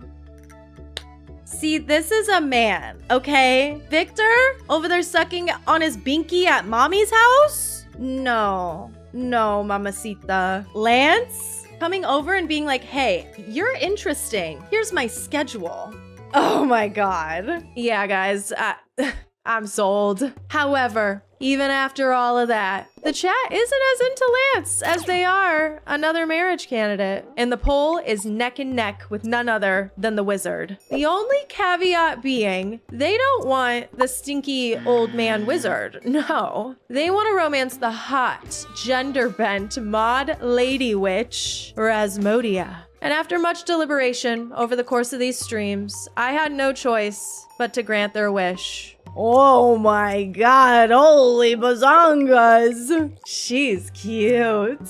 So from here on out, we're romancing Rasmodia, the witch. I have zero complaints. We can't forget about our other marriage candidates though. This spring, we got to know a few of them even more. Let's start with Victor. Oh, what am I doing? Well, just thinking at the moment. I have a lot on my mind. Like what? My mother told me she's disappointed I haven't found a job yet. I came to the park to get out of the house for a while. No cat, no job, no bitches. Huh? I can't blame her for feeling that way. I graduated from university a year ago and I'm still living at home. No house. Maybe she thinks I'm just lazy and comfortable living at home forever because we're financially secure. But that's not the case at all. Yeah, you gotta have something to do. Even if you're one of those people that's like, oh, I'm a rich kid. You have to have like a thing, you know, a job. I don't want to move out of the valley and work myself to death in the city. Okay, I see. I kind of understand. Do we not have remote work? What does Sebastian do all day? I want a career where I'm free to be who I am, not who I'm told to become. You understand what I'm saying, Expand Liss. You quit your office job because that wasn't true to who you were. You took a leap of faith and took over your grandpa's farm. Just look at how that transformed your life. You're right. You need to go work on a farm. Next up is Sophia. Her 2 heart event features another marriage candidate, Scarlet, who is Sophia's best friend. Scarlet's trying to cheer up Sophia, and through this dialogue, we learn that Sophia's on medicine to make her feel better. An SSRI baddie. I love it. Scarlet lives with her parents in Brampleton, but unfortunately, this cutscene doesn't allow us to actually gift her and befriend her just yet. She's not on our friends list. After a while, she ends up leaving Sophia and I alone for a little chit chat. Hey. Did you hear anything we were talking about? Something about medicine? ... No, she's fucking crying, bro. She's crying. Oh no, I probably picked the wrong thing. I just wanted to be honest because I totally heard it. What, am I supposed to lie? You want me to come on the internet and you want me to tell lies? Later on in the season, we run into Sophia again, leaving Harvey's clinic looking just really sad. So we offer to take her over to Dusty's yard for a little pet sesh. And she feels better. Yay. The only other heart event I got this season was with Rasmodia. She's tending to her ancient fruit crops. Must be nice. Wish I had some of those. Still haven't gotten that seed yet. She talks a little bit about her ex-wife and even alludes to a previous relationship with Caroline, which is a very popular fan theory among us Stardewers. The Wizard Caroline affair. Rasmodia is not so eager to get into the third romance of her life, but I'm sure she'll change her mind eventually. Maybe once I get some ancient fruit crops, she'll be into it. Just a few more expanded story cutscenes before the end of the season. I'm not going over every single one. We're getting inundated with a lot of them. But some are worth mentioning, for sure. Lewis has unlocked this random little plot of land in the new expanded area east of town, so I put up a tree farm there and made sure to include some of the expanded trees. We're gonna need their sap for stuff. Probably. Normally I stick my tree farm in the quarry, but I wanted to do something a little different this time. Keep you on your toes, you know? Marlon's super impressed with how well I've cleared out the mines. Figures, I'm the best. So he invites me to sit in on special witch adventurer meetings. Very cool. When we went to bed on the 26th, we felt an urge to visit the west of Cindersnap Forest. So the next day we trekked on over and ended up finding Junimo stuff in the abandoned vineyard. We can't read the Junimo language, so we bring a golden scroll over to the witch, who also can't read it. She calls in some backup. A very beautiful witch named Camilla. Camilla helps us decipher the scroll. She says that Junimo has moved into the vineyard and requests 200 star fruit. And as if this wasn't shitty enough, we can't even romance or befriend Camilla at all. Big sad. I can't even begin to think about just giving away 200 star fruit right now. I technically could, but I need to save all my star fruit for wines. The wine operation is growing rapidly. I can't spare anything right now. So we're going to table yet another expanded quest. The second spring went really well, I'd say. I got around to do so many random little tasks and made a ton of progress, not only on my own farm, but with my relationships, my own little questing goals, and I made a really good amount of progress on Ginger Island. We were able to collect a lot of walnuts. I got a ton unlocked and made a huge dent in the progression there. Another thing we could celebrate, we're finally on our way to starting our ancient seed empire. That's right, baby. On the 20th, we cracked open an ancient seed artifact and planted our very first ancient seed in the greenhouse. We are so up. We did take a few L's in spring. I tried to go for the shark, and it turns out it's literally so hard to catch and so rare, so that didn't work out. I definitely didn't get around to all of the expanded spring fish, but I got a decent amount. I didn't get around to any more raccoon quests. I keep forgetting to buy iridium sprinklers, so I'm just watering so many crops every day. And to top it all off, I lost to Abigail at the egg hunt. Abigail? Oh my God. I'm terrible at this. The first few weeks of our second summer were active. I'm still dealing with the great iridium sprinkler shortage, but I'm holding strong, okay? It's annoying that I don't have them, but I'm managing. This is the season we turn it all around, though. I'd like to get this keg shed filled, so copper, iron, oak resin, every little bit is gonna count. We're taking on Olivia's special order. It's a new one and expanded. She needs high-end groceries for an elegant reception. Okay, queen. That means wine, cheese, goat cheese. That should honestly be no problem. I already have strawberry wine brewing. She can have that. And the cheeses shouldn't be too much of a problem either. It'll just take a little time. I finally got at least 2 of every animal. Very useful for breeding. I named one goat Lil Simsy because, well, she's the goat, but especially because of all of the support that she showed during our Trevor Project fundraiser. Girl raises like $1 bazillion for St. Jude's every year, and she decided to donate to our Trevor Project campaign and bring all of her audience over. So like, yeah, shout out Lil Simsy, the actual goat. Expanded also adds this butter churn. Not really sure if it's like efficient. I don't care to math. I have one. Now that it's a new season, I want to get out there and get my fish. A lot of what I have left is going to be legendaries and expanded fish. And while I was out and about doing my little fishing, I remembered that I never actually did the wizard's quest. Like, I'd never been to the mutant bug lair before. I thought I'd just knock it out real quick, but nope. This is indeed very expanded. Welcome to the Forbidden Maze, aka the Marshlands, aka the new path to the Witch's Swamp. Yep, and they're not kidding about this maze thing. I was lost in here for so long. There's so many enemies in here, new expanded ones too. It's really dark and it's really scary. There's so many mushrooms in here though, and some new expanded forageables. But my first day was a major flop. I did not make it through the maze and find the Witch's Swamp.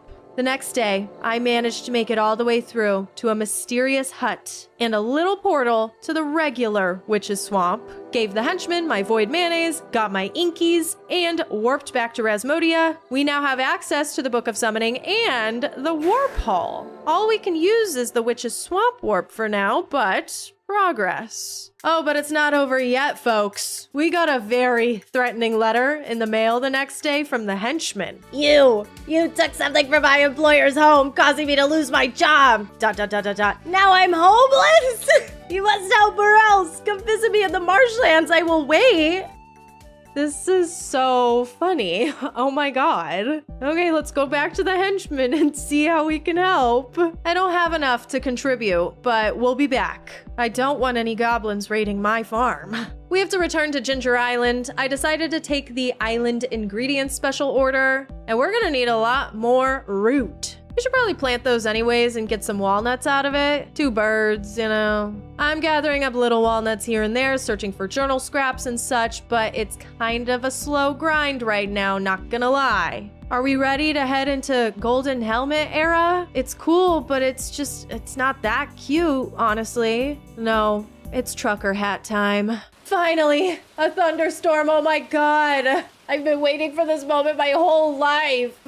We're ready. We're finally able to make batteries. And now we have an abundance of iridium sprinklers. I could cry. Oh my god. No more watering. It's finally over. And we still have time to do one big, huge haul of starfruit before the end of the season with even more fields than ever thought possible. I'm #blessed in this moment. Everything is working out great. Still waiting on ancient fruit, but I've managed to get all my stuff moved over to my new tool shed. Got the house upgraded again. I've been out there gifting like crazy. Now that we have a few people at 10 hearts, it takes a load off my back for sure. We just need to keep working on some of these more difficult expanded NPCs. Lance is really hard to gift in comparison to the other ones. Anyways, thanks to the raccoons, it's now raccoon hat era. And the horse gets the trucker hat. I'm obsessed. Cutscenes. We're swimming in expanded cutscenes. Andy brought us over to the vineyard and told us about his friends who used to live there before the recession, I guess. Sounds like there was another farmer in the house where the Hat Mouse lives. Okay, backstory. We get more lore and stuff with Robin as well. She's so proud of me. Talking about my grandpa. Susan's talking about her fertilizer. This woman and her fertilizer. Clint wants to clear the path to the summit. Interesting. He needs a bunch of coal and iridium. Only thing is, even though this one is a lot easier than my other expanded quests, I completely forgot about it as soon as I left his house. So, okay, this one's sad. Vincent's out by the tide pools, alone, and thanks me for fixing the bridge. I guess Kent had built it years ago, and while he was away at war, the bridge broke. So now he's glad he can come back to the tide pools again, but I was not ready for this next part. I wish my dad would spend more time with me. Since my dad got home, he isn't the same. I'm so happy he's back, but it isn't the same. I don't feel like looking at the starfish anymore. I'm gonna go. Bye. That's horrible. Oh my god. But tell me why, when I sail on over to Ginger Island, Kent is there just chilling on the beach. No family in sight. Your son is crying on the beach. So sad because you won't spend time with him. And you went on vacation alone to Ginger Island? Go hang out with your son. Oh my god, deadbeat alert. And then I went over to Olivia and Victor's, and they were also having family issues. Olivia decided to go snooping around Victor's room, and she found out that he's turning down job offers. Ooh. What is the point of this charade? Don't you want to have a successful career? I didn't know what I wanted to do. Whoa, now he's yelling. That's all you have to say for yourself after all the money I spent sending you to Hellcar? Hey guys, I'm still here. I'm definitely still listening to your entire conversation. You're moving out, Victor, now. Maybe being back in the city without my bank account to rely on will inspire you to start living your life. Ew. Begging your mommy to let you stay living in the house? As a man? Victor is so done. He is so done. If you guys make me marry Victor, which I don't think you guys will, okay? You guys would need to donate like $1,000 at this point because nobody wants to marry Victor. Expand Liss. Yeah, I was listening the whole time. I came by to read some of Victor's books and I heard you two arguing. Really not a good excuse, because if you heard even like the beginning of an argument like that, you should know as a guest in someone's house that you gotta go. You gotta get out. I want to build and maintain... What's happening? I want to build and maintain bridges. Not just any bridges, but the bridges here in the valley and surrounding provinces. Maybe he's just really into bridges and no bridges have offered him any jobs. Maybe it's only been roads and fences and things that have offered him jobs, you know, like maybe he just hasn't gotten an offer from bridges yet. This was gonna be a surprise. I didn't want to tell you until it was official, but I've been working closely with Kendra, the mayor of Grampleton, and their bridge engineer, Ralph. He recently retired. Perfect. See, look, all he had to say was, I actually do have a job, it's chillin'. All he had to say was, I got a job, Mom. Stop freaking out. It's cool. Ralph is teaching me the ins and outs of bridge construction and maintenance. I've been waiting for a position like this to open up for a long time. I'm glad you waited then. I'm glad that he waited. I'm glad he waited. See what I mean? It's fine. The right thing will come. He was just exhibiting incredible jobless behavior for a long time. So unfortunately, I'm not attracted. I think I'm out. Luckily, Victor's not doing so hot in the poll.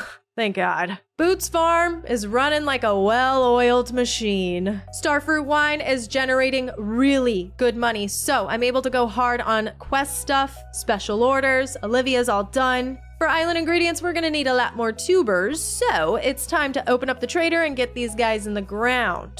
I decided to shift my focus to the abandoned Jojamart bundle. We only need an aged wine, which we can just buy right here at the island resort. I've already got a void salmon ready to go, and now it's either the shark or 5 gold star quality ancient fruit. That's a lot. I only just started getting ancient fruit at all, so I decided to take another crack at the shark. Now, I wouldn't consider this time totally wasted because I was able to fish up everything but the shark, but yeah, that shark is hard. Holy fuck. It's rare for sure and just a total beast. While I'm happy I've made a dent in my expanded fishing collections log, I am not happy about how sharkless I am. Apparently there's another place you can fish up the shark, so I'll probably wait on that, and I will probably wait on mastery.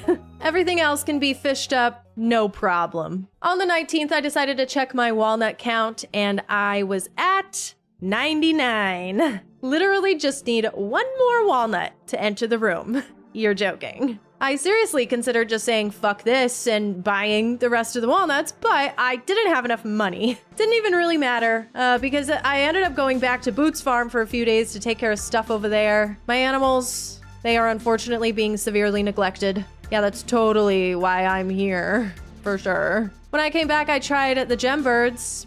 Don't know what I'm doing here. Then I did the mermaid thing. Please God, tell me I did it right.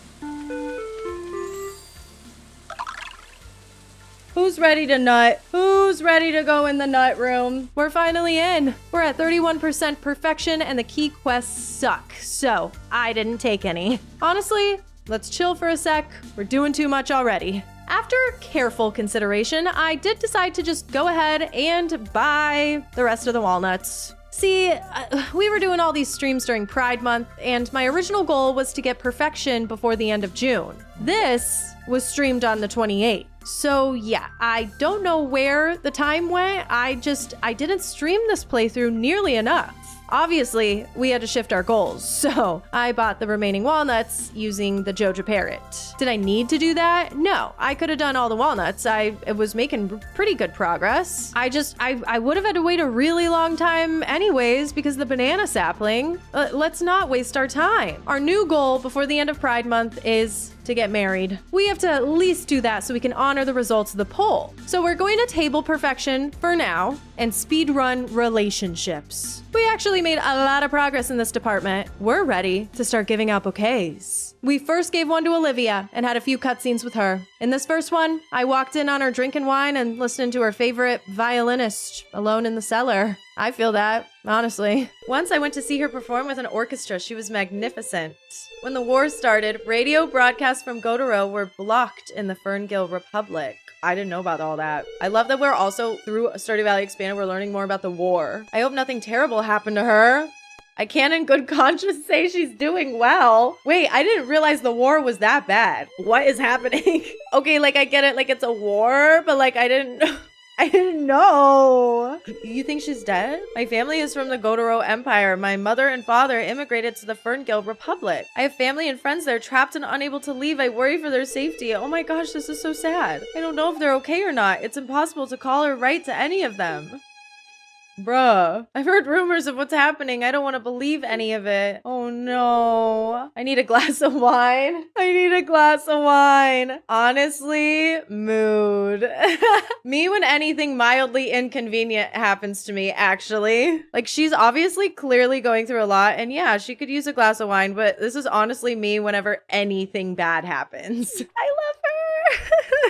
And later, we had a little drinky with her at the bar while she told us about her family in the Gotoro Empire. She's just lovely. And I'm the worst. Because right after, we also gave Victor a bouquet. Dating mother and son at the same time. Real sick and twisted. And that same night, we were able to give Rasmodia a bouquet.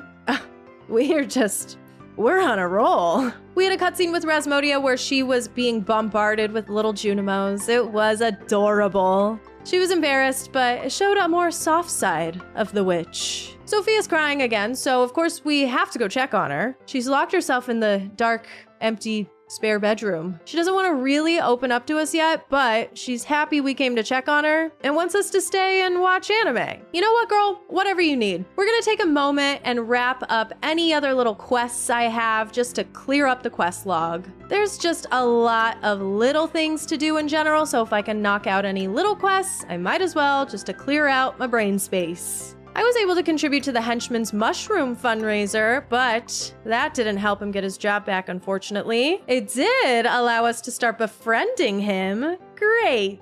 Another person I have to worry about giving gifts to. And now the dwarf is asking me for a bazillion diamonds. Jeez. These expanded quests are beefy. Lastly, let's wrap up summer fishing. I made the crimson fish my bitch. Got the king salmon in the scary big woods, and then I decided to brave the maze in the Junimo woods once again. I knew there were more expanded fish than I needed here. I'm serious about it this time. I even went into the settings and zoomed out. And at the very last second, I had made it through.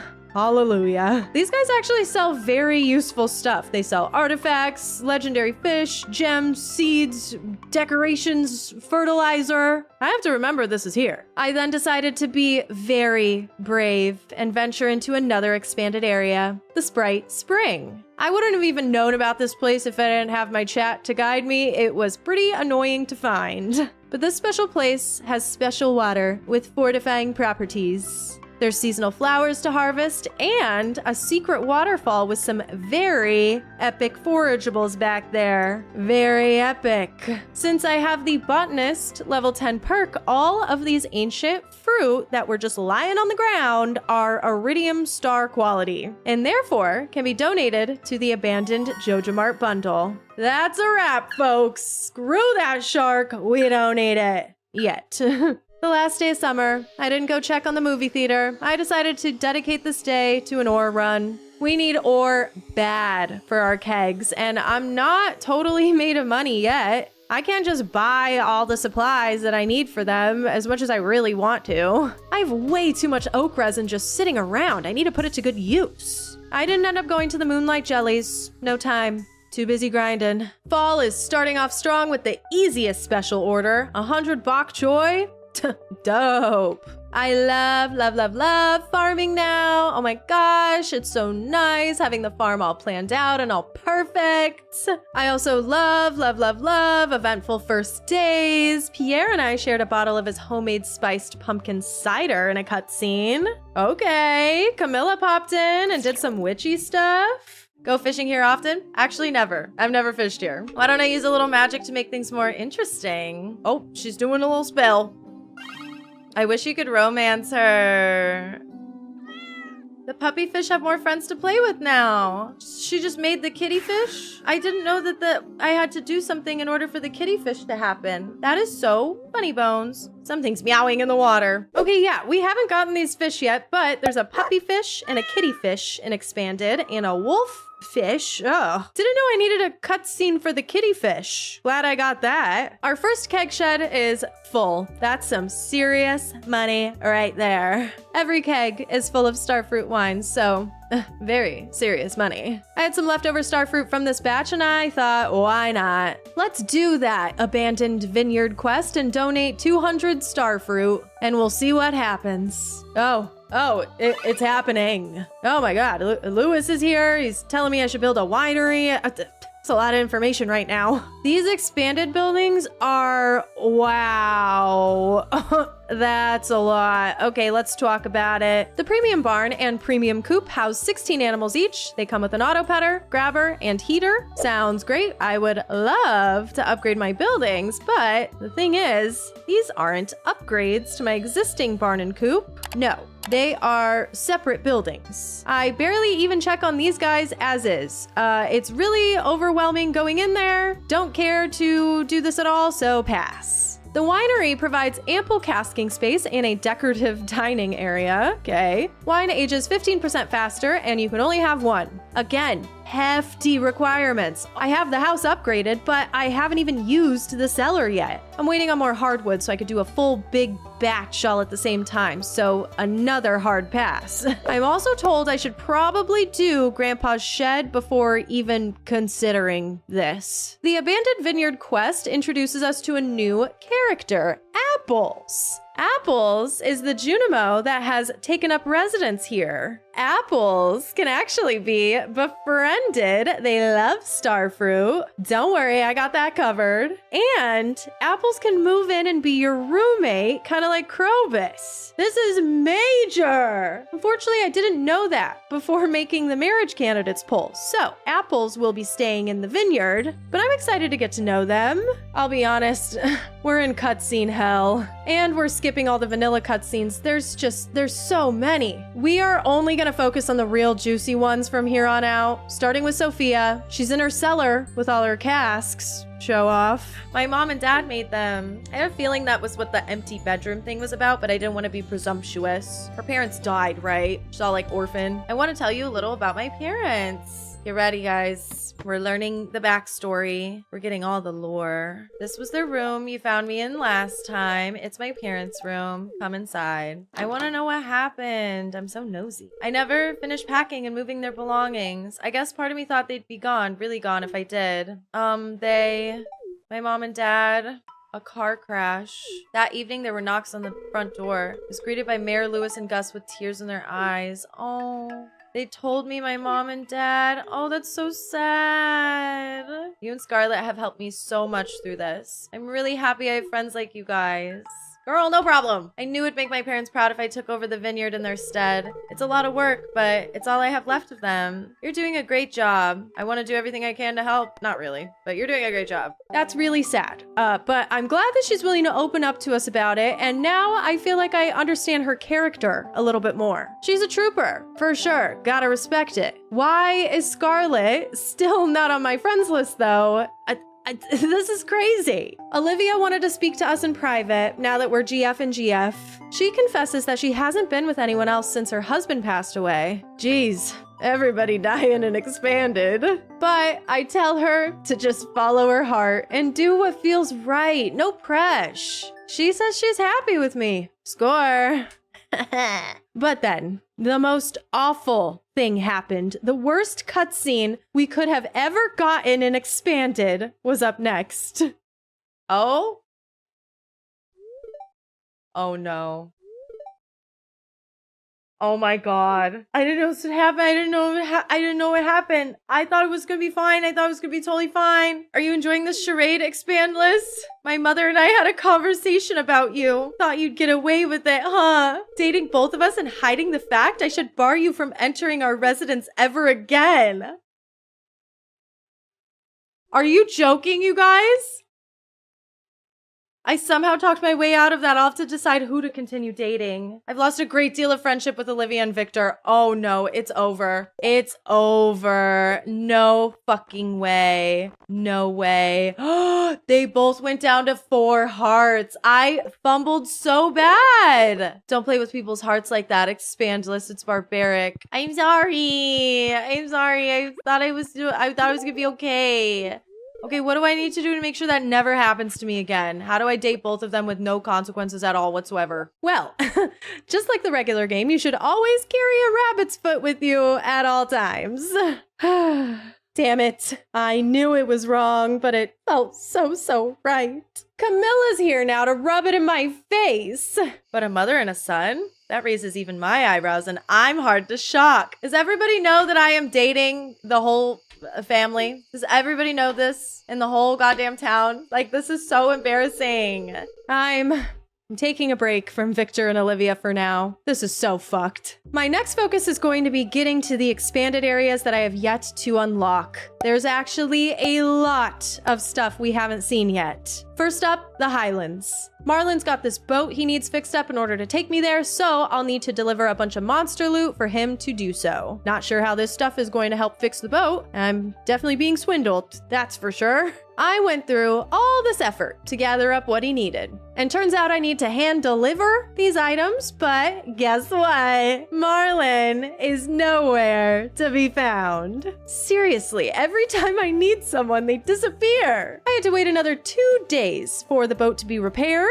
In that time, I got caught up on our shipping collections tab. There's a ton of randomness in here I haven't shipped. So we're gonna do a big batch and slowly work on that the rest of the season. Very slowly. We don't even know what most of this expanded stuff is yet. The movie theater is unlocked, and now Martin and Claire have a regular schedule again. In the time between JoJo closing and the movie theater opening, Martin would come by occasionally, but Claire didn't have a reason to come to town. So I have a lot of gifting to catch up on with them. The plan is to literally just buy movie tickets and visit them without taking anyone to see a movie. Too much time, and no, I will not commit their individual schedules to memory. We're winging it. And again, we're making the fishing collections a huge priority. If this were a regular save, we'd be almost done with fishing, but with Expanded, we've got a long ways to go before we can call it quits. I'll call it on the Wolf Snapper for now, an Expanded Legendary. I'll be back for you. It's time. We're finally ready to visit the Highlands. The Highlands is an expanded area with a whole bunch of expandedness. It's huge. First, we get to see Lance's outpost, his house. Oh. He then gives us a quest, find and cultivate the peculiar seeds dropped by monsters in the region. Whatever you say, babe. Also, we can sleep in his bed here. Ooh. We gotta get out there and explore. I'm not running around with no goal in mind. I knew in advance that this place was gonna be really scary. Ah! What The heck are you? Oh, they're just coming up. There's a lot of them coming up. Okay. Okay, let me go ahead and run away. Hello? That's a lot of them. Okay, empty space. Hey, look at that. Is that a slime egg? Red slime egg. Let's go. Okay, let me kill this squid game real quick. I'm just gonna walk around over here. Everything hits so hard. It's absolute mayhem over here. I have some fish that I can get here. I can catch in this pond a fiber goby. Goby? Goby. Fiber goby. I don't want to be here anymore. Look, this is what's gonna come for me. Stop spawning and coming at me. I just want to catch a gobby. Oh my god. Oh, I fucking died. I died. That was the first time I died in this whole save! The Highlands are hard! I sensed you were in grave danger. Thankfully, I arrived just in time. Oh, thank God, my man. My man! Coming to save me! Stay vigilant, expand liss. Don't overextend yourself. Lance saved me and didn't ask for anything in return. I lost an item from my backpack. That's painful. That's pretty painful. That's $40,000 painful. But that's okay. I can get them probably from the item retrieval service? Question mark, question mark. What should I do, guys? Should I go back out there, try to get this little fish? I just want to get this little fish so I don't ever have to go in that little area ever again. I'm gonna do it. I have to clear out a bunch of the monsters first, but I can do this. That guy's gonna come for me right now, and I'm catching a gobby. No, no, no, no, no, no, no. Get away from me, you little stinkers, everybody that's coming towards me. We're good, actually. We're done there. We actually don't have any more fish we can catch in this pond. Okay, so now what? From my research, I know that there's a few other fish in the Highlands, but I don't know exactly where. I found the Highlands Cavern. It's also huge and full of ore, monsters. Oh, this will be great for our monster goals. And there's random gems lying around, and I died. Again. I'm done for the day, I think. I tried to go back and get my bombs that I lost, but that's not how the item retrieval system works.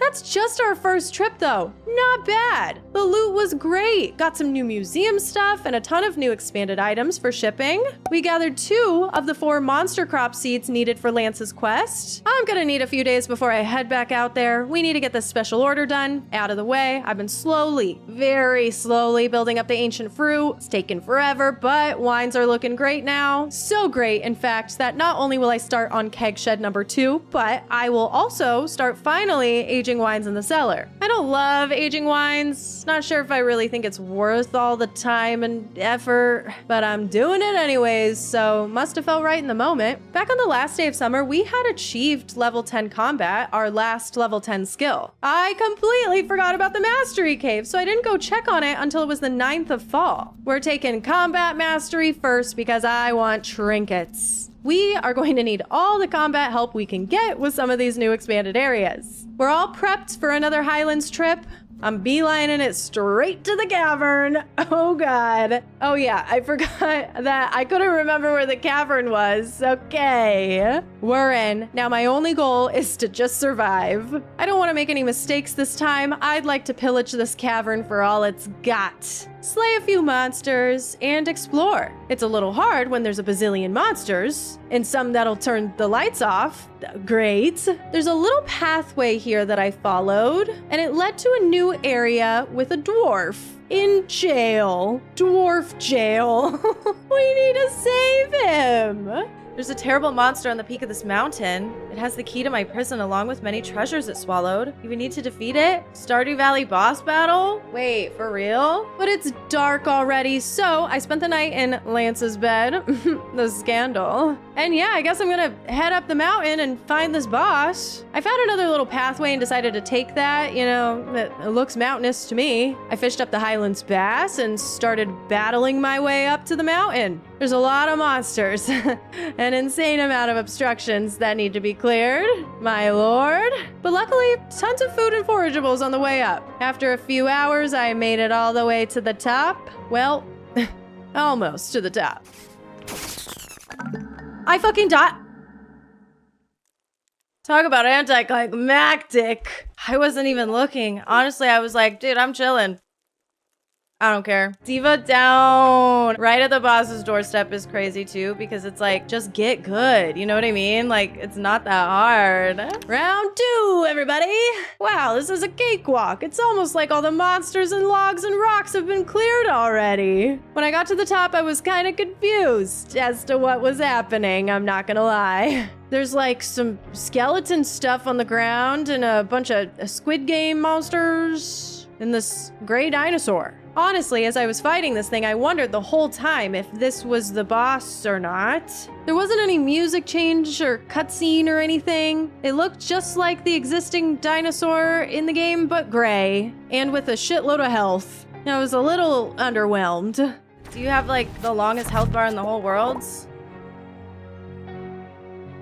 That was it? That was so interesting. Okay, work. But I'm the one that had the whole boss thing in my head anyways. Like, I didn't have to, you know, hype it up that much, I guess. The dwarf has been freed from dwarf jail and is now doomed to sell decorative furniture pieces in the Highlands gift shop.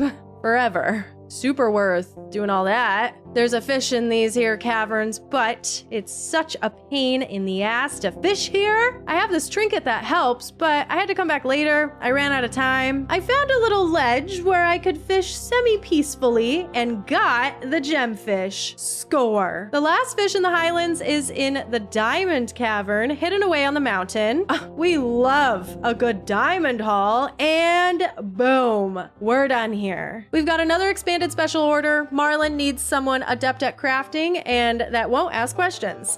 I'm not adept at crafting and I'm always asking questions, but I'll take it anyway. He needs bombs. I could do that, no problem. My reward was different. I can now use Marlin's ledger to order decorations. Expanded sure does add a lot of decorations. I still haven't taken any key quests. All the ones I keep getting just suck. But I did remember that I had walnuts left over from when we bought all of them, so I was able to trade those in for gems. And those gems went straight to the key to the town. This is gonna make gifting so much easier. And that's our main goal until the end of our Pride Month streams, at least. Except the key to the town doesn't seem to work on all the buildings. Why can't I break into Sophia's house? The least shitty key quest I've been offered is the Grange display one, and it was still super annoying. It took me like 2 days to do. I had a really hard time gathering items. It was really frustrating to do while live, too. It's just one of those things that requires a lot of brain power and planning. I even had to go back and forth. It was a whole hassle and most definitely not worth. I want Dangerous Mines or Dangerous Skull Cavern or literally anything else. The regular game's gonna have to take a back seat for a moment. Expanded is the main thing on my mind. Believe it or not, this fall we unlocked even more expanded gameplay, like a lot more. The Wolf Snapper, you're done. We're fishing fiends, except for when it comes to fishing up a shark, that is. No, I have way more exciting stuff from Expanded to show you guys, come on. We finally got enough spare iridium to donate to Clint's Summit Expanded quest thing. We're able to just casually stroll up to the summit now. Neat. And there's forageables up here. The Dwarf Diamonds Expanded quest is done as well, thanks to the Diamond Cavern and the Crystallarium. This one's kind of cool. It turns a cave on my farm into a pathway that leads straight up to the desert. And there's a super secret Omni-Geode cavern here. Very epic. Now that I've unlocked the summit, we have met all the requirements to start the Enchanted Grove questline. We're finally ready to learn warp magic and unlock the last big scary area in Expanded, the Galderan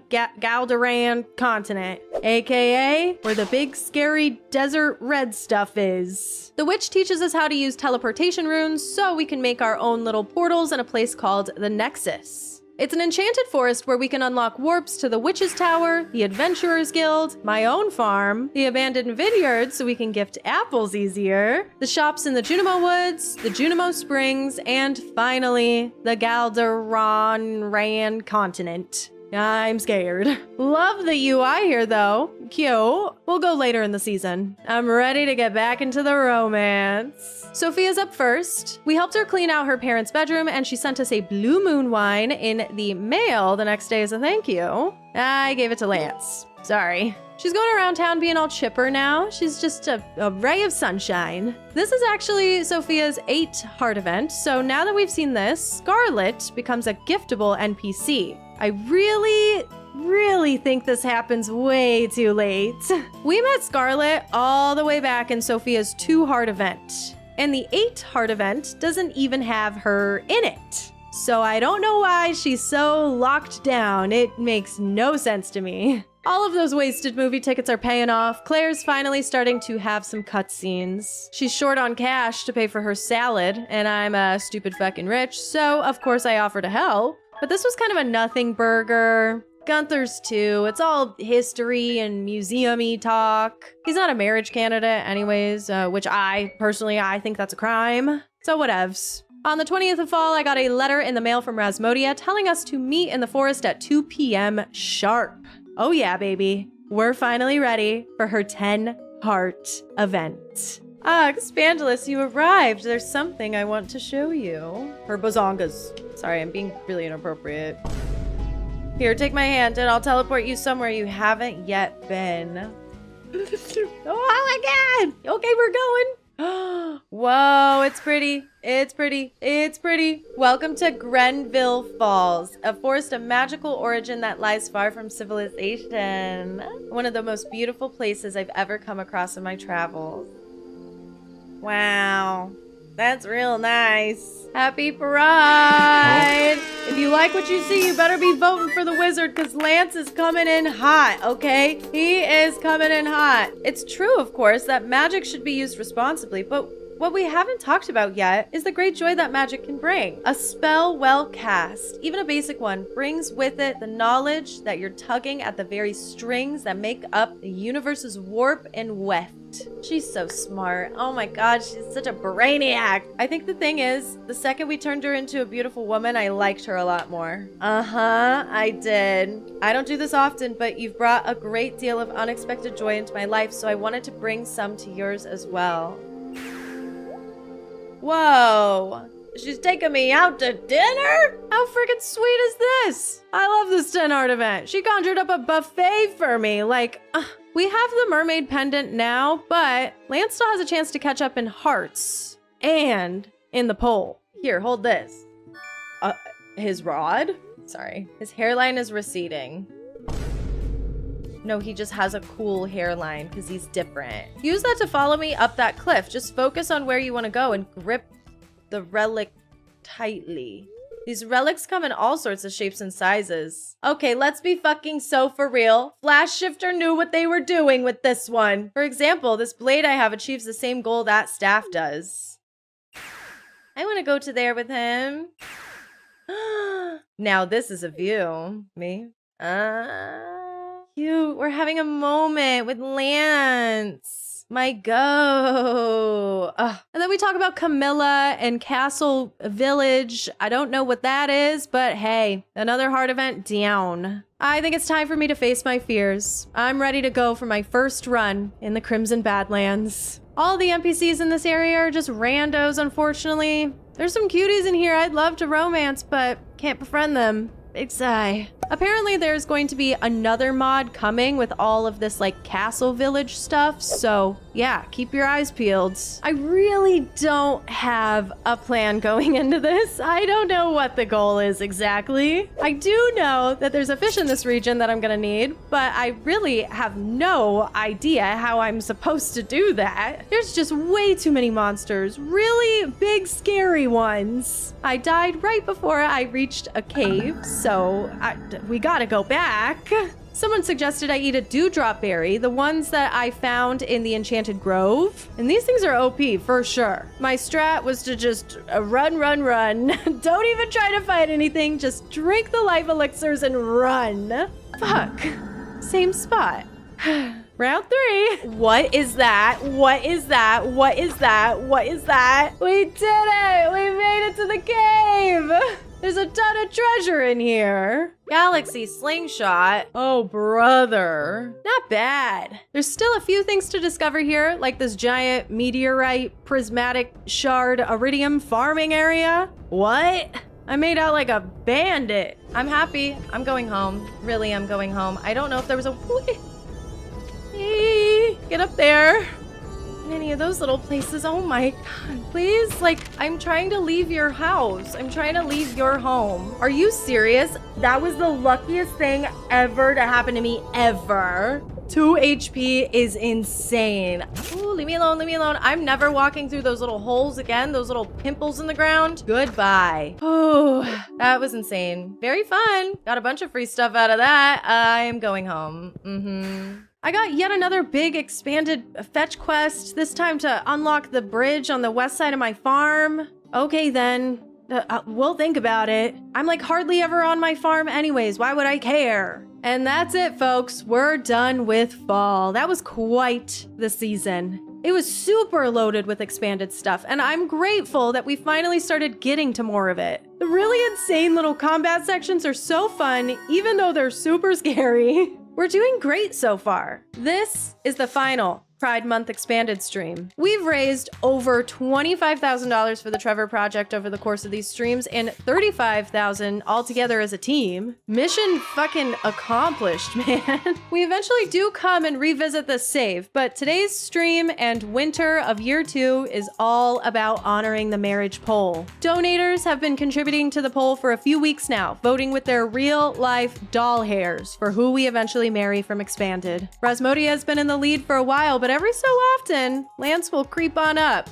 It's been a battle between these two hotties, really. None of the others stood a chance. I'm not calling it until we see Lance's 10 heart event. I believe in Lance, okay? We have to go all in for the Lancers in the chat. There's still so many more cutscenes. We're only at 5 hearts with him. Our first task, complete the Monster Crops quest. Doing so unlocked a heart event where he gifted us the Diamond Wand, a weapon that teleports enemies away from the user. Very neat. We are dedicated to getting Lance to 10 hearts. I'll be real, we slept through a ton of winter. We had a bunch of early bedtimes. Outside of Lance, I'm doing the actual bare minimum. I don't think I gave a single gift to anyone else. I did collect a ton of artifacts. I know that I'm going to come back for perfection, so I might as well take advantage of winter's extra artifact spawns while I'm awake. I made sure to follow through with my money making. Sleeping through most of the week allows me to wake up just in time for a new batch of wine.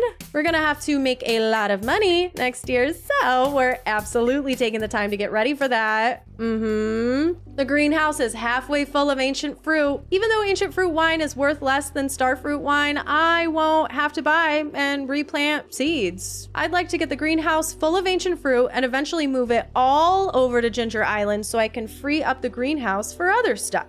There's winter fish that need to be caught as well. We're very far away from our fishing star drop, thanks to Expanded, but at least we're done with almost all of the regular Stardew fish. I only got around to doing one special order, the easiest one. I was trying a little. I thought maybe I should try to get a star drop tea from the prize ticket machine. I even got weird with it. Clint wants a red snapper? Okay, we're gonna make it rain. Fish it up and give it to him. Easy prize ticket. But I was really far away from getting a star drop tea. I had one, but for the life of me, I can't figure out who I actually used it on. We're gonna have to get Lance's hearts up the old-fashioned way. Gifting, gifting, gifting. Twice a week. And talking to him every day, even without a gift. Yeah, not every day, okay? I definitely slept a lot. Taking him to the movies once a week helped too. He's probably very tired of the miracle at Cold Star Ranch, but I don't care, babe. You're going to watch the movie and you are going to like it. On day 7, we got his 6 heart event at the Highlands. He wants to take me on a field study of the area, casting a protection spell so we don't have to deal with any monsters. Hold on to your butts, guys. We're going on a romantic escapade through the Highlands with Lance. Come on, guys, let's go. He's showing us the world. I'm feeling the romance. There's magic aquatic creatures who live in these waters called gemfish. Honey, I already know. They're unfortunately resistant to my magic though, so I've never caught one. I've caught one. They'd be no match for a skilled angler. You talking about me? Talking about me and my angles? Ow. The protection spell fades and the day ends, but our next day isn't far away. On the 15th, he asks us to meet at Ginger Island because he would like to show me a little something. Our island is in the center of the Gem Sea, too far to reach without warp rooms. Finally, we are unlocking like the last big expanded thing that I wanted to unlock. This is why Lance is the GOAT. Lance has so much cool expanded content locked behind him. You have to get to 8 hearts to even come here. Like my hot, sexy boyfriend has a private island. Okay. We get to meet Lance's first guild members at Fable Reef. These guys can't be befriended or anything. They're just here. But we've now unlocked Fable Reef. This is huge! And we can go there whenever we want. There's a lot of expanded fish to catch here, and apparently it's easier to snag the shark on Fable Reef. So I've heard. I'm not going for them right this second. We'll do it in year 3. On the 22nd, I took Lance to his final showing of The Miracle at Cold Star Ranch. It's the final showing because the movie pushed us over the edge to 10 hearts. He's only barely behind Rasmodi on the pole, so this cutscene is gonna be our last. We'll watch this one and then decide who ends up getting the mermaid pendant. Fable Reef is the setting for Lance's 10 heart. He's taking us on a patrol of the area, and we learn all about the happenings at the first guild hall. Apparently, the guild members have heard all about me. He's talked about me to his friends. We won. We won. The bar is on the floor, by the way. Bedroom. We're in his bedroom. We're in his bedroom. We're in his bedroom. This is too scandalous for Stardew Valley. I'm sorry, what? I don't know if we'll both fit. Lance has a 6-pack is literally the dialogue. Lance has a 6-pack. I'm gonna head out. This was fun. Hell no. I think we can make it work. I suppose we could try. This is insane. Seems there's enough room for the both of us, but hardly. If you guys don't vote for this man, I'm gonna kill you with a gun! Expand liss, and we kiss! And now, it's time. The poll has officially closed, and the winner, the top marriage candidate of our Stardew Valley Expanded playthrough is Rasmodia. Unfortunately, the Lancers did not pull through. There was a huge push for Rasmodia, not just because she's hot, and not just because she's super interesting too, but because it's Pride Month. Of course we have to get a little LGBT with it during Pride Month, come on. Our wedding was on Winter 26th, Lynn's birthday, and we ended our playthrough marrying the witch. The wedding was wonderful, wasn't it, dear? Ever since you came into my life, I'm getting choked up. Ever since you came into my life, you've brought me immense happiness. In a strange way, I sensed it was destiny. We would be intertwined with each other. Wow, that was really beautiful. Our journey together unfolds from this point forward. You guys! What does her little thing look like? That's so cute. Oh, you know what would be so fucking dope is if it had a little warp that goes to the wizard's tower. Like, that would change everything. That would be so cool. That'd be like such a perk. We kissed! We kissed! We kissed! That is the end of our second year in Stardew Valley Expanded. A lot has happened. We've experienced a really good amount of the expanded mod, but there was actually quite a bit that we missed. I took a few weeks off from streaming Stardew Valley Expanded, but when I did eventually return, I wasn't just ready to finish what we started. I decided to completely shake things up. Today is going to be a very difficult day. I have decided that it would be very, very funny to get divorced. During our Pride Month fundraiser, we married the wizard, but not just any wizard, the gender-bent wizard from the Stardew Valley Expanded mod plus Stardew Valley Expanded gender-bent wizard mod. And my god, it was a whirlwind romance. I've never gotten divorced in Stardew Valley, and there's a first time for everything. And I have decided that we need to pursue other connections and other romances in this save. And so, it is with a heavy heart that I announce today's stream, we will be going through what I played offline in order to trigger the 14 heart event for Rasmodia.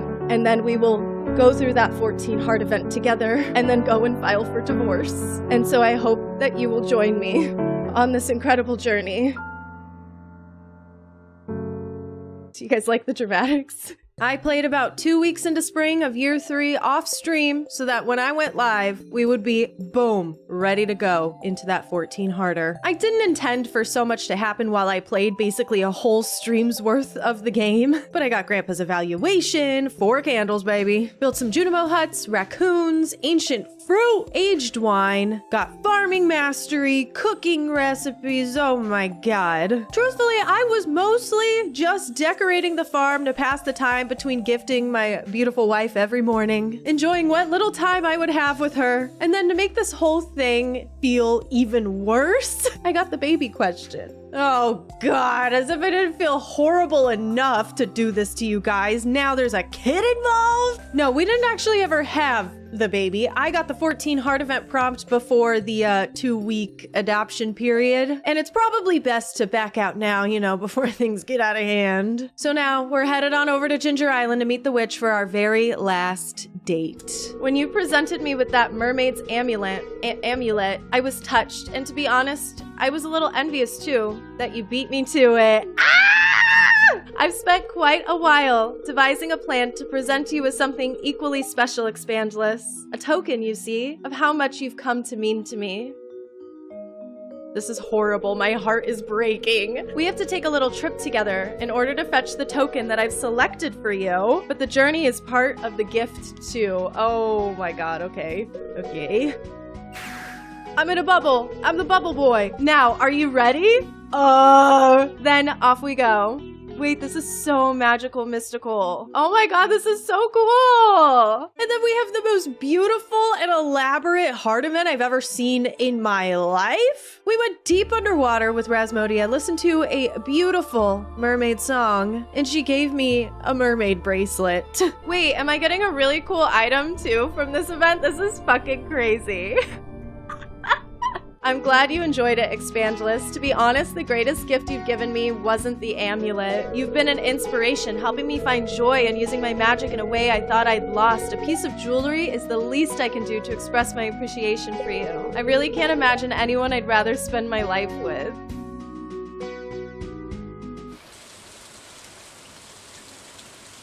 I'm sorry, guys. I'm really sorry. The entire way back to Pelican Town, everyone was yelling at me. But I have to follow my heart. I want to be open to anything that comes my way during the rest of this expanded playthrough. I want to experience it all. The ups, the downs, the epic highs and lows of divorce. It's all gonna be worth it in the end, guys. Just you wait. I want to be a free woman. I want to be divorced AF. Divorced AF. I have to do it. I bought props.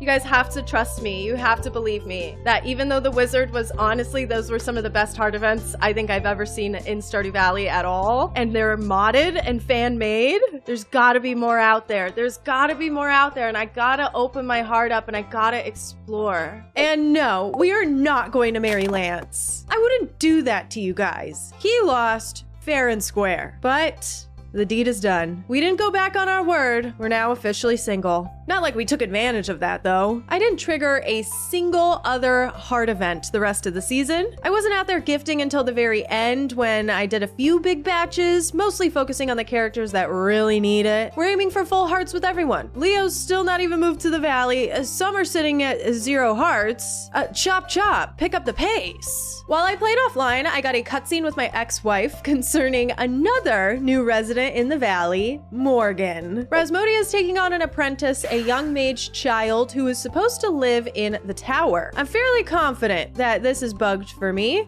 because the witch would go to her tower during the day and I'd be out there gifting and there was no child in sight until after the divorce. Morgan is not even set to move to the valley until year 3, which I think is crazy and way too far into the game to introduce a new character that I now have to worry about gifting. Let's check check in on perfection progress in general, starting with the museum. I did indeed participate in a little bit of Desert Festival to purchase some artifact troves and farm Omni Geodes. I had so many artifacts and minerals missing from my collection, so I just did like a huge batch of 100 or so Omnis and a ton of troves. And from there, I was able to really start being efficient. It's time to whip out the Stardew Predictor, baby. There's a few tools online that you can use to help you through your playthrough. The Perfection Tracker gives you detailed information on your save and what all you're missing. And then the Stardew Predictor has a ton of information, but I mostly use it to see what's inside of geodes and mystery boxes and such. Using this, I was able to accurately predict what would be in what types of geodes.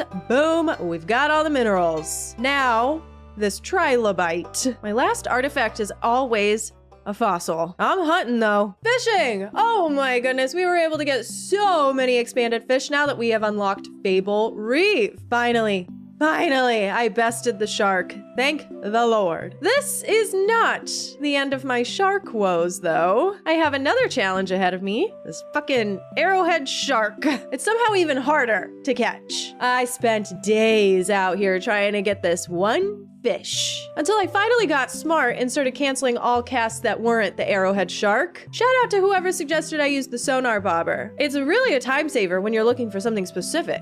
But I still got bested. I can't stay here all day. I need to go to the flower dance to purchase recipes and get the rare crow. I danced with Sophia this time because she's so annoying to gift. I hate walking to her house. But now that we have finally gobied, I only have 3 more fish. They are all going to be immensely difficult to catch. Key quests, special orders, oh my. At last, my favorite key quest, Danger in the Deep. I love these mine levels. And I especially love this quest comboed with the Prismatic Jelly special order. Super easy dub there. It's a bit awkward between the witch and I. Her dialogue is really sad, actually.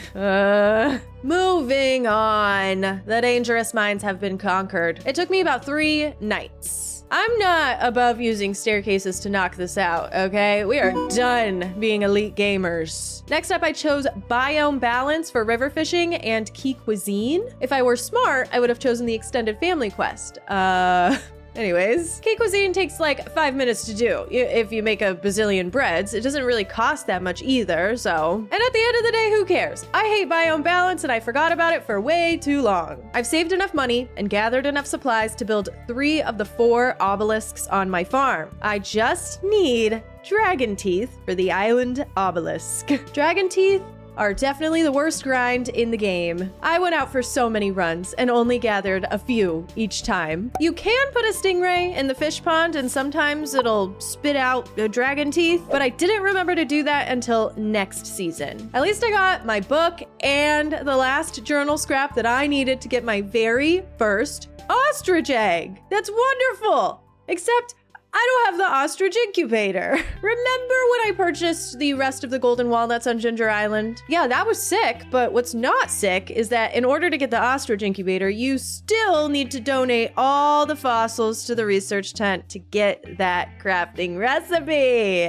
We're gonna need both an egg for shipping and the crafting recipe if we want to get as close to perfection as possible. I've gotten really lucky with gathering snake vertebrae, thankfully. That's typically the problem fossil, but I still needed to get a fossilized skull from a golden coconut. Thank you, Stardew Predictor. That was actually pretty easy. All season long, I slowly started shipping some of the random items that were missing from my shipping collections tab. Did you know that tea saplings take like a shitload of time to grow? Yeah, no, we're not doing that. By the end of the season, I only needed to ship 3 more Stardew Valley items and then figure out what all the rest of this expanded stuff is. We're gonna have to do some research, mamas, because I got no clue. The last mastery has been claimed and the ostrich egg conundrum has been solved, so normally we'd only be a couple weeks away from the shipping collections tab being completed, but there's a reason why this year 3 section of the video is so big.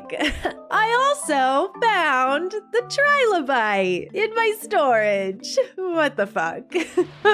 I mean, good on me for being a hoarder, but like, what? That's what I get for hoarding bones. Hey, at least I didn't put it in the bone crusher, okay? We can all be glad that I didn't do that. Had it in here the whole time?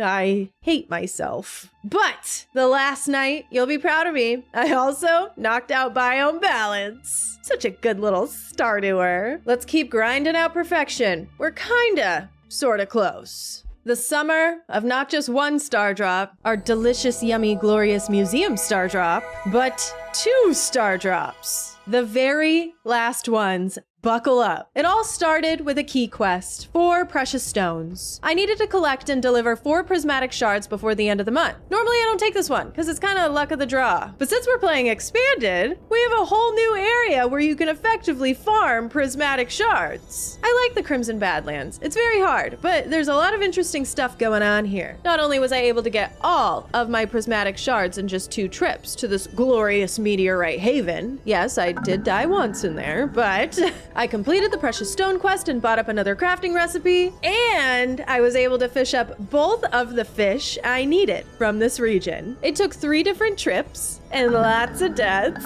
I even got attacked by 2 of the long, scary, dark serpents out there. This is Apophis. I don't know who the hell this is, but they rocked my shit bad. I came back the next day, and I did my best to clear the area, but really there's only so much that you can do. You just gotta go for it. Luckily, I snagged not only the bonefish, but the undead fish as well, and then I got the hell out of Dodge. That just left the arrowhead shark, and with all the fishing food I could carry, I managed to fish it up on the 10th of summer. I liked the challenge that expanded fishing gives. I think it's the best tuned part of the mod, gameplay-wise, but I'm so glad it's over.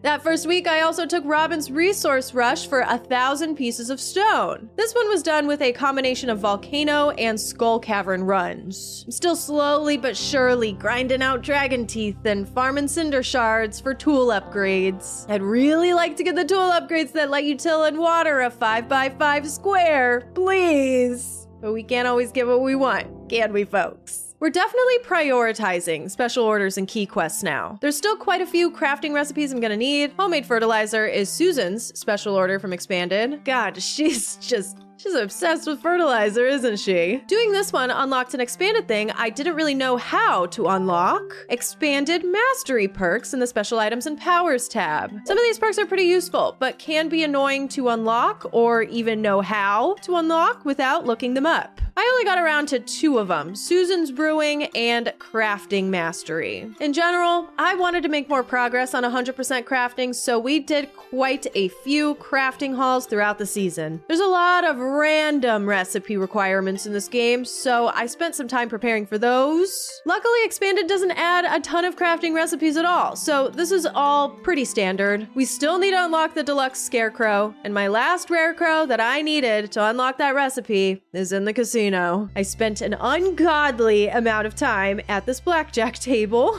Do not let my ass go to Vegas. Chat suggested I do slots instead, and I was kind of like, you know what? Anything. I'll do anything at this point. And holy shit, the slots kind of rule. I was able to get my rare crow, and it's top hat era now, gamers. Deluxe rare crow acquired. We're not gonna be in the top hat era for long though. Key's hungry quest. Make it to level 100 in the skull cavern with no food or drink. They didn't say anything about staircases though. Don't get me wrong, I bombed quite a bit. Bringing 100 staircases would be insane. But I don't judge you if you did do that. This one's really hard. At the bottom, my new hat was waiting for me. Hells yeah. This key quest is the last one that I absolutely needed to do. We've bought all of the crafting recipes that we needed from the walnut room. We're still gonna need to do special orders though. Oh, fine, I'll do the juicy bugs one. It's like the 5th time I've taken this order, I think. I hate it. I never want to do it, but I'll be a big girl. I'll get it done. Cooking recipes. This one kind of goes hand in hand with gifting, and we're doing a lot of it.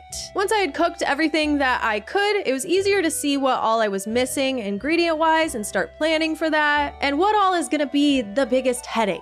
Some of these expanded recipes have very unexpected ingredients. I definitely wasn't prepared for 15 blackberries or bane berries. Like, I wouldn't wouldn't have ever found these if I didn't look it up. And then I also gotta worry about buying the new cooking recipes, some of which I missed before. There's a few recipes that I'm worried about, but we'll get to those later. I wasn't super focused on monster slaying goals or shipping collections this season, but they're in the back of my mind. We got a couple of new items and monsters, but I was pretty overwhelmed with the bazillion other things going on. Like cutscenes. I got like 20 million thousand heart events this season. My lord. I don't know what was in the water, but clearly everyone just wants to get to know me. I'm just being such a good friend and neighbor. Scarlet was the most prominent marriage candidate from this season. Her birthday was on the 7th, and I really took advantage of it. We can actually go visit her house on a new map, the Grampleton suburb of Pondwood, and gift her there. That brought us up to 5 hearts with her, and we learned that she has 2 gay dads. Who said Pride Month was over? In her 2 heart event, we find Scarlet at her suburb's bulletin board, looking at some job postings. She likes to take odd jobs, you know, kind of like someone we know. The event ends with Scarlet helping her neighbor catch their dog on the loose. When we visit her house for her 4 heart event, Scarlet's dad lets us know she's in the garage working on a cosplay. She also talks about how she wants to take her papa's car out for a spin, a little road trip. We help her finish her cosplay task and she thanks us. And just as Scarlet and I's relationship begins, Sophia and I have reached 10 hearts. She's also a cosplay queen, of course. She's got a Journey of the Prairie King cosplay and skit planned that she would like to show me. Been a while since I seen your face round these parts. Brought friends here too, how kind of you. You leave me no choice. Oh my god, she's shooting the little enemies like the Prairie King. That was my dead eye. Don't look so tough without your weapons. I gotta like her. I'm liking her a lot more in this cutscene. She's actually being silly instead of being like on Lexapro. We can do this the easy way or the hard way. Cute! So, that's the first part of the skit. Second part involves me rolling around, but I don't want to get my outfit dirty. And, this is my favorite part.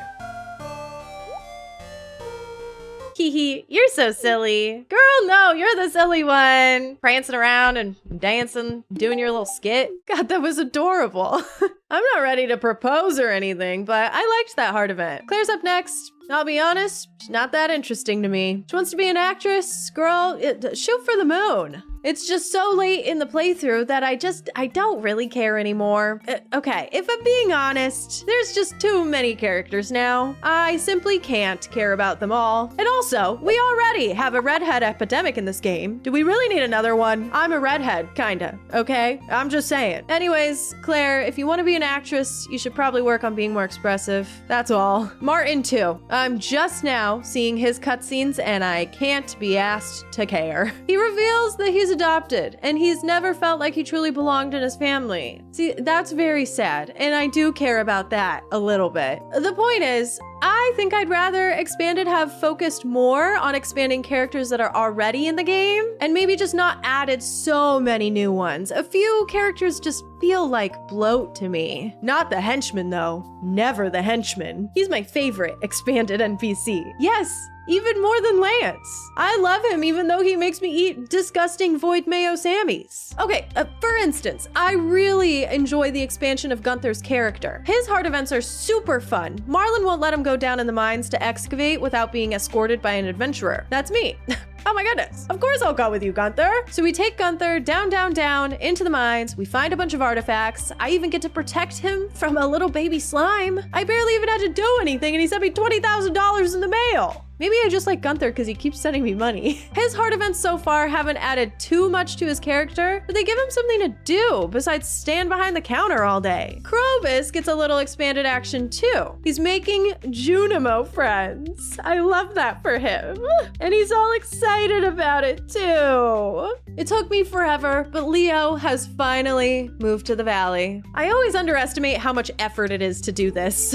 Remembering to gift him is not something that I'm great at. Now it'll be slightly, just ever so slightly easier to gift him. And if we're gonna get to 100% friendship for gifting, we're gonna need to wipe the witch's memory. A blank slate. I had no idea that your ex-spouse wouldn't accept gifts from you post-divorce unless you did this. The animosity will last forever. Like, damn, move on. At least we don't have a kid with her. Lastly, I'm gonna go over all of the quest progress that I made this summer. It took a bazillion runs, but I got all the dragon teeth I needed for the island obelisk. That's all 4 of them, folks. We're not done with the dragon teeth yet, unfortunately.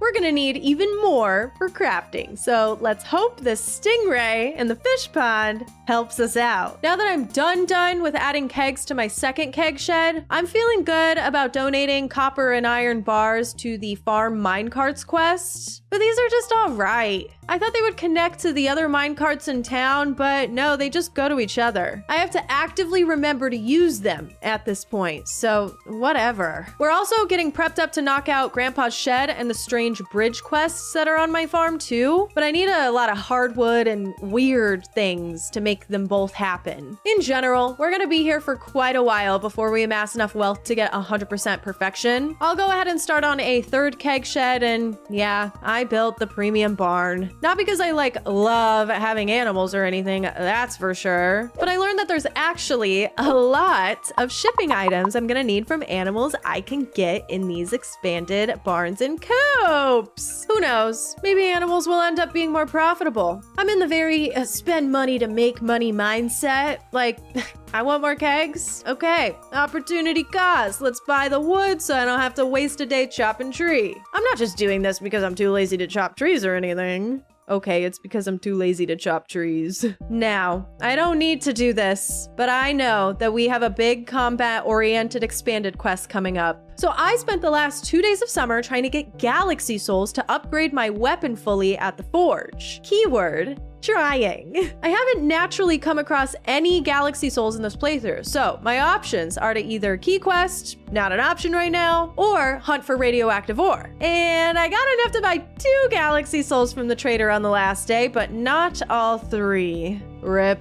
And then, after spending the whole day gathering up cinder shards, I didn't even get the hoe enchantment that I wanted. Can a hoe just get what they want? We need to talk about our last big chunk of expanded content, the legendary trio quest. This one has evaded me for too long, and honestly, I have major beef with this portion of the expanded mod. Quite a while ago, I got a cutscene with Marlin asking me to meet him at the guild after midnight. I didn't get anything in my quest log about this, and with all the other things going on, I totally forgot about it. But this is how you start the legendary trio quest and obtain 3 of the items for the shipping collections tab. So it wasn't until I started researching the items that I still needed that I even knew that this existed. Marlin needs an adventure to go out and slay 3 legendary monsters, 1 in the marshlands, another in the highlands, and finally 1 in the Crimson Badlands. I'll do it, I guess. Sounds fun, actually. As soon as I attend to all my business, that is. Come on, Marlin. We're in a new season. I got stuff to do. Our new expanded barn is built. We can now purchase 2 expanded animals, the camel and the bear. Even though these guys are expensive, I bought 2 of each. Both will provide some shipping items for us, so I'm feeling relieved. Gonna need to get that coop up ASAP though, for the exact same reason, so I need more hardwood stat. I had been planning for this, so I got the coop started on day 3. This is also going to be a heavy gifting season, so get ready because we got a lot of hard events coming up. First up is the henchman. Sorry about the whole poisoning thing from before. As an apology, I will teach you how to brew a new elixir. This one is edible, promise. Follow me inside. Whee! Who is our favorite Stardew Valley Expanded NPC? And why is it kind of the henchman? I just feel like he's been consistently like the funniest, and I love his cutscenes. And I love his whole concept. He taught us how to brew a marsh tonic. King, thank you for the crafting recipe. Scarlett's got her 6 heart event ready to go. She's having an argument with her dad. He's all like, hey, you didn't clean up your mess at my workbench. And then she starts giving him attitude. And I'm just there. always listening. I'm hiding in the bushes. Yeah, she's totally gonna like me now. Expandless, you know I could totally see you, right? This is so weird. Be honest, were you eavesdropping on me? Yeah, I was. I'm sorry. I don't blame you. I probably would have done the same if I overheard something like that. I must have seemed like a real jerk in there, huh? You should know something about me. The reveal. Look, I have ADHD. I got diagnosed with it a couple years ago. Who knew? Shout out my ADHD baddie. I struggle when focusing on things and listening to people. My brain is just different. So like, it's not that I purposefully refuse to clean up after myself. It's just something that doesn't register to me. And I can get a little defensive. ADHD baddie! Of course she's friends with the depressed girl. I struggled a lot in high school because of my condition, and that's why I know I'd just flunk out of college if I tried, despite what my papa says. I know he always means well, and I love him for that, but I need to trust myself. Besides, I'm more of a hands-on kind of person anyways, and that helps me. I really want to go on a road trip with my papa's truck, and now I feel like I've taken several steps backwards. Yeah, you really shouldn't drive with ADHD.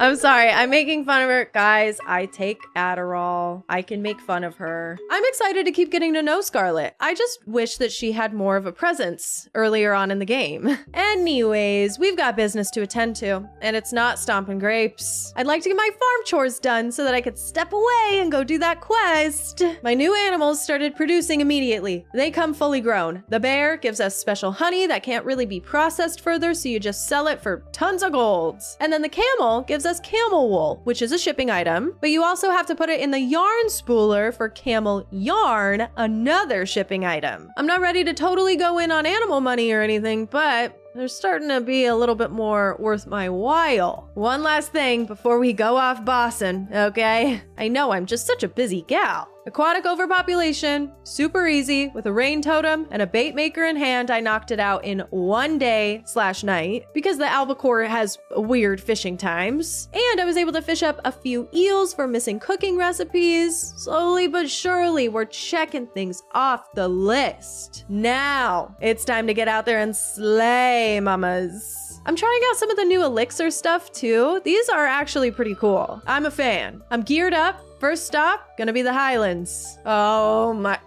not now, Ken. Hey, Expandless, nice to see you. I just finished my hike. It's gorgeous up here. Would be easy to get used to sights like this. What brings you up here?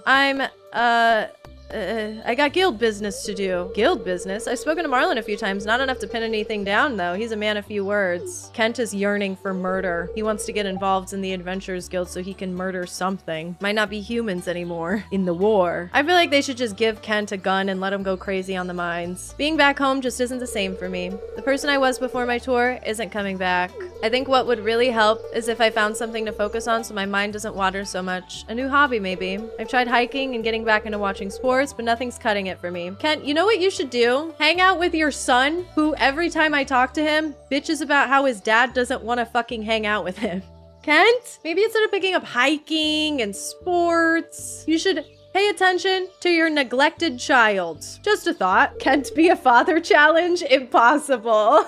You do you, Kent. I got big boy business to attend to. We're looking for a gold slime round these parts. I have no idea where to look though. I researched very minimal information about this quest. For example, I think my only Google search about it is how the hell do you trigger this quest?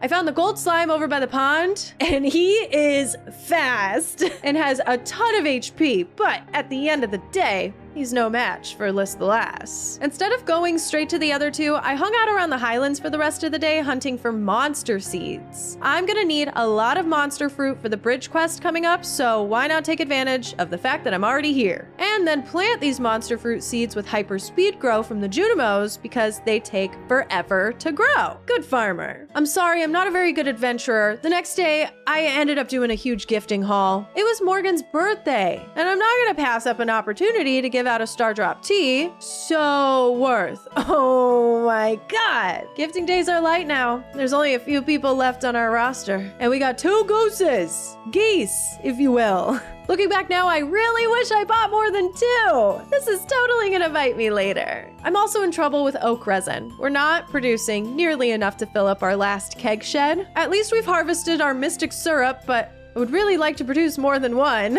Gotta solve this tree crisis at some point. Why did I put them here? It's a pretty inconvenient spot compared to the quarry, at least. Ugh, whatever. Let's go have some fun. Our next legendary trio monster is gonna be the Sand Scorpion. It's in the Crimson Badlands. Very scary, but here we go. I don't know where to look. I do now know, according to my research, that these zombie guys drop a sword that I need for shipping. None of these swords are it. No, I need this drop, and I died. Awesome. I actually can't afford to lose these void souls. Bridge quest, you know, so I gotta get those back. Sorry, one sec. Okay, we are so back. I have the immune to bomb damage perk from my statue today, making bombing shit my main strat. I know I'm looking for a special scorpion, so hanging out around the little scorpion spawn holes is also the strat. God, this guy is hard to find, but there he is. There is just too many enemies. I could barely even land a hit. All of these legendary monsters, man, they have super high HP. I wish I had upgraded my sword. Bombs are really, really helping. We finally get some time alone with the Scorpy. Kinda. At last, we did it. And we are out of here. It was too late to go out and get the last one. And once again, I have to apologize, but we did other things first. You know, I'm not gonna pass up an opportunity to make money. No, the last one, it was pretty underwhelming. The purple mushroom crab is waiting for us in the marshlands. Somewhere in the marshlands. Oh my God, I hate this place too. I couldn't find it for hours. You're supposed to look underneath purple mushrooms to find it, and I swear there was like none. At 10 o'clock, finally, I see it. And it was dead within like a couple hits. It literally just sat there and took it. Okay then. We've now collected everything we needed to finish the legendary trio quest. This is where I start to get pissed off. In order to complete the quest, I had to give all 3 items to Marlin. The next day, Isaac stopped by to let me know that my reward is at the outpost. Is my reward going to be the items that I collected for the quest? The items that I need to ship out? Nope.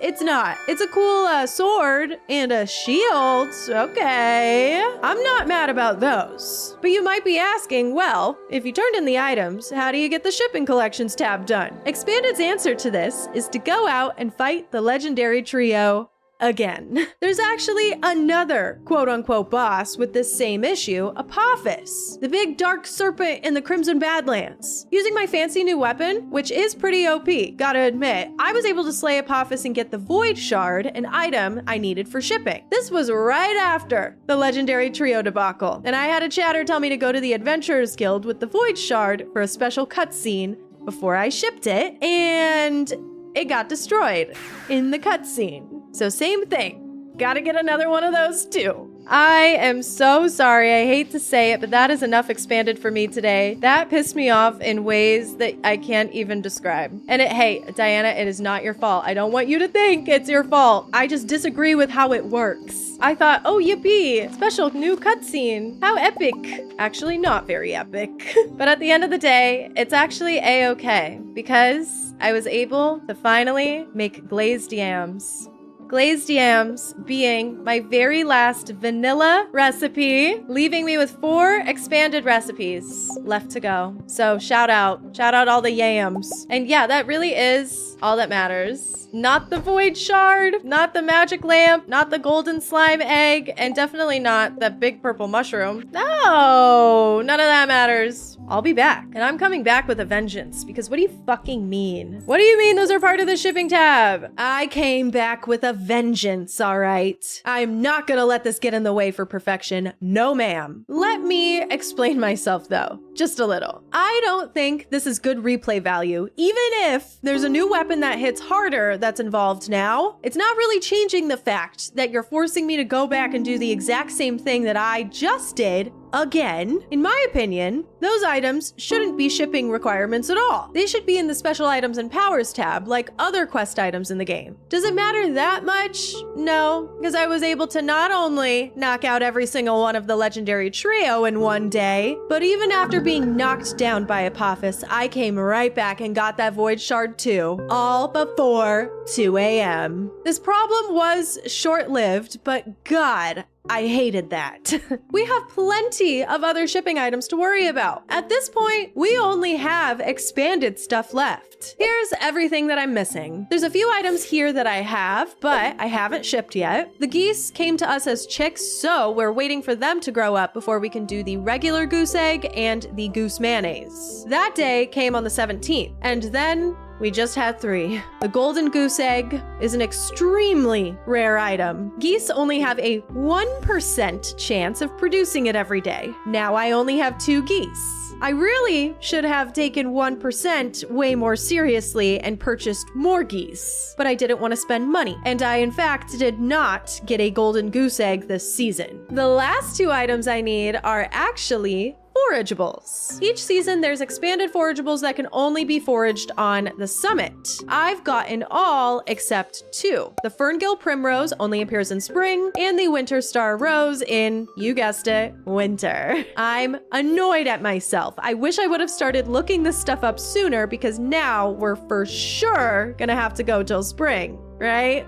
Ugh. To top it all off, the Ferngill Primrose isn't just a shipping item. It's also in the expanded flour cookie recipe. We're gonna need 2. Awesome! Luckily, we're super close on 100% cooking. One more trip to the Stardew Fair, an excellent Grange display, an epic win, some big gamba, and now we own the recipe for the prismatic pop. And then I went back and did some more betting for enough tokens to purchase the prize ticket and the furniture catalog too. It comes with a bunch of fun expanded items like Animal Crossing painting and toilet. Nice. I've cooked up everything I can except the flour cookie, and I still need to unlock 2 more recipes. One's at the Festival of Ice, at damn Truffle Bar, and the other we get from Krobus at 10 Hearts. We're working on it, okay? Last I heard from him, he's not only befriending Junimos, but he's also hanging out with some other shadow people, living his best life. We've been doing so many crafting hauls, but it just never ends. There's just a lot left to do still. I'm really close to being done with special orders. We finally have fiber seeds, which will help with one of the crafting recipes. I'm truly just taking it one day at a time with this. It's a little hard to track everything with the expanded recipes too. The perfection tracker can only give me so much info. It doesn't give me detailed expanded information. And not gonna lie, the wiki isn't very much help either. The remaining monster goals are dust sprites, mummies, pepper wrecks, slimes, and void spirits. I didn't actively seek any of these out for completion in fall, but I did visit the Highland Caverns for a bit till I got bored. Monsters spawn like crazy here, so this is the place to do dinos and voids for sure. I randomly one day was farming fiber and got the living hat too. Crazy pull. Love that for me. It's living hat era now forever, actually. Sorry, I know I changed my hats a lot. I haven't even really been great about keeping track of my eras. My bad, but you will pry this living hat off of my cold dead body. Both Grandpa's shed and the bridge are fully contributed to and unlocked. We did it, folks. They actually ended up being unlocked on the same day, funny enough. Grandpa's shed can age wine, so you can put casks on the bottom level, and then the top level functions exactly like a greenhouse. Don't know what to do with it yet, honestly, so I'll just get it ready. And then the bridge. The bridge leads us to an extension of Boots Farm, a big, fat, huge fucking extension to Boots Farm. It's a massive area covered in trees and garbage right now, but you can clear it out and plant here, put farm buildings here, whatever you want. Can I be honest? I didn't ever touch this again after coming here the first time. I don't honestly feel like I need to use this space. I don't have a desire to basically now replan my farm and start putting stuff over there. I'm making the perfect amount of money right now.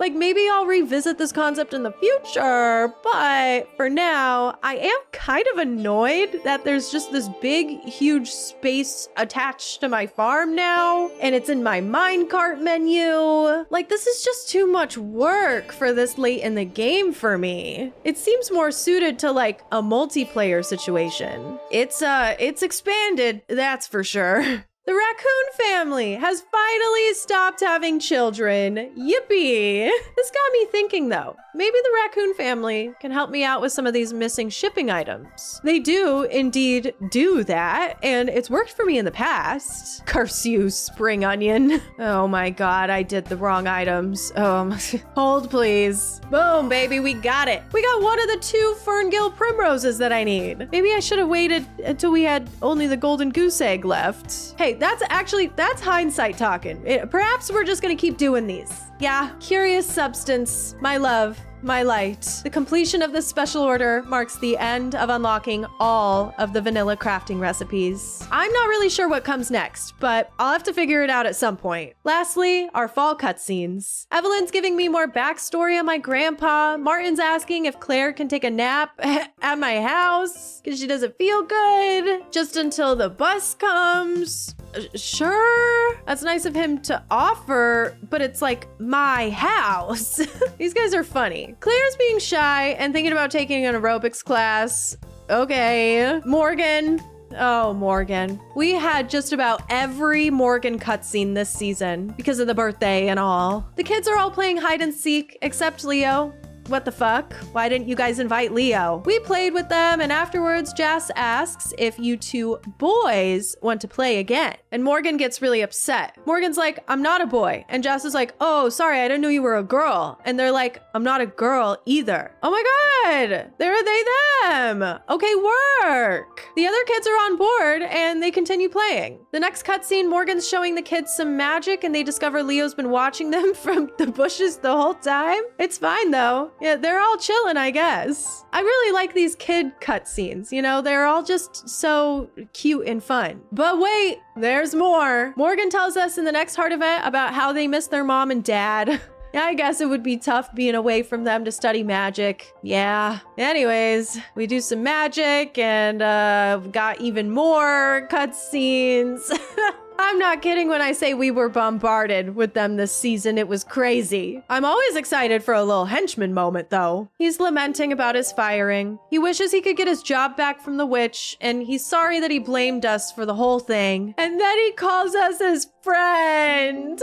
Aw, guys. I love the henchmen. Morgan invites us to view their evaluation in the forest for their 10 heart event. We watch them do a little forest magic, and we get something out of it too. Another mastery perk. And then Marnie gave me a mastery perk too. This one makes my cheese turn into cheese wheels. I saved the best for last. It's time for Apples' party. We were invited to hang out with Apples and Apples' friends in the abandoned vineyard. But guys, we were the only ones that showed up. Other friends say Apple make mistake turning vineyard into new home. Junimos no want to play with Apples anymore. Apples thought it's a better idea to make home for friends. See, that's really nice. That's really, really nice and cute of you. And now Apples is fucking crying. Why is this hitting me so hard? Why am I crying? Did Apples make mistake turning vineyard into new home? You didn't do anything wrong. You made other plant friends. They aren't a mistake. That seems like a sweet thing to say. ... Apples did make more friends. You know what I would really say? I'd say we should bomb the Junimo homeland. Because how dare they treat you like this? Bear not here too. Party canceled. I'm here. Apple's friend can leave. The bear showed up. Hey there, I'm here for the party! Yes! I was about to be so fucking depressed. Oh my god. Sorry I'm late, I overslept. Oh my god. Brought the maple syrup. Even added those special leaves you like. Bear brought the scissor. But unfortunately, Apple's cutscenes triggered all out of order. So I viewed an earlier one after that where Apples had planted the starfruit in the vineyard and named them and everything. And yeah, looking at the wiki, pretty much all of Apple's cutscenes got jumbled up. This one where Andy came up and interrupted our playdate was supposed to trigger even earlier. At the same time though, it's like, it's whatever. I get the gist. And I would die for Apples. Yeah, let's move on to winter, shall we? But not before I reveal my new kitty cat on stream, Louie. Named after Louie from Pikmin. Please welcome Louie to the family. Mimi and him are best buds now. I just felt like I should throw this in case you're wondering why I'm wearing a boy mom shirt for the whole stream. It's for the bit. And I do change shirts halfway through because the long sleeve was making me sweaty. To celebrate the cat reveal, we bought an orange cat in-game and named it Louie. This is actually our final expanded stream, folks, the 19th one. We're at the end of year 3 and I am not ending until I get perfection. This stream was 8 hours. I just need to cook 3 more dishes, craft 7 more items, get 10 hearts with a few people, ship 3 more items, complete my monster goals, and buy that $10 million golden clock, and it's over. Day 1 of winter, aka Krobus's birthday. Of course, we're gonna take advantage of that and get him up to 10 hearts. We've still got quite a few people left to max out on our friends list, but Scarlet and Leo are at 10 hearts now. Today was Cutscene City as well. Victor's 10 heart event is up first. Expand list. I was just running over to your farm. Why do I have a bridge that's gonna collapse? Victor's obsessed with bridges, in case you guys forgot. It's official, expand list. I received my formal acceptance letter from Grampleton and credentials from the Ferngill Republic Bridge Engineering Association. Hell yeah. I haven't told anyone yet. You're the first. Oh, I feel really special. I forgot we were boyfriend girlfriend. Hey, I know a special place near the summit. Do you want to take a walk with me? Sure. Here, take my hand. He's gonna show me a bridge.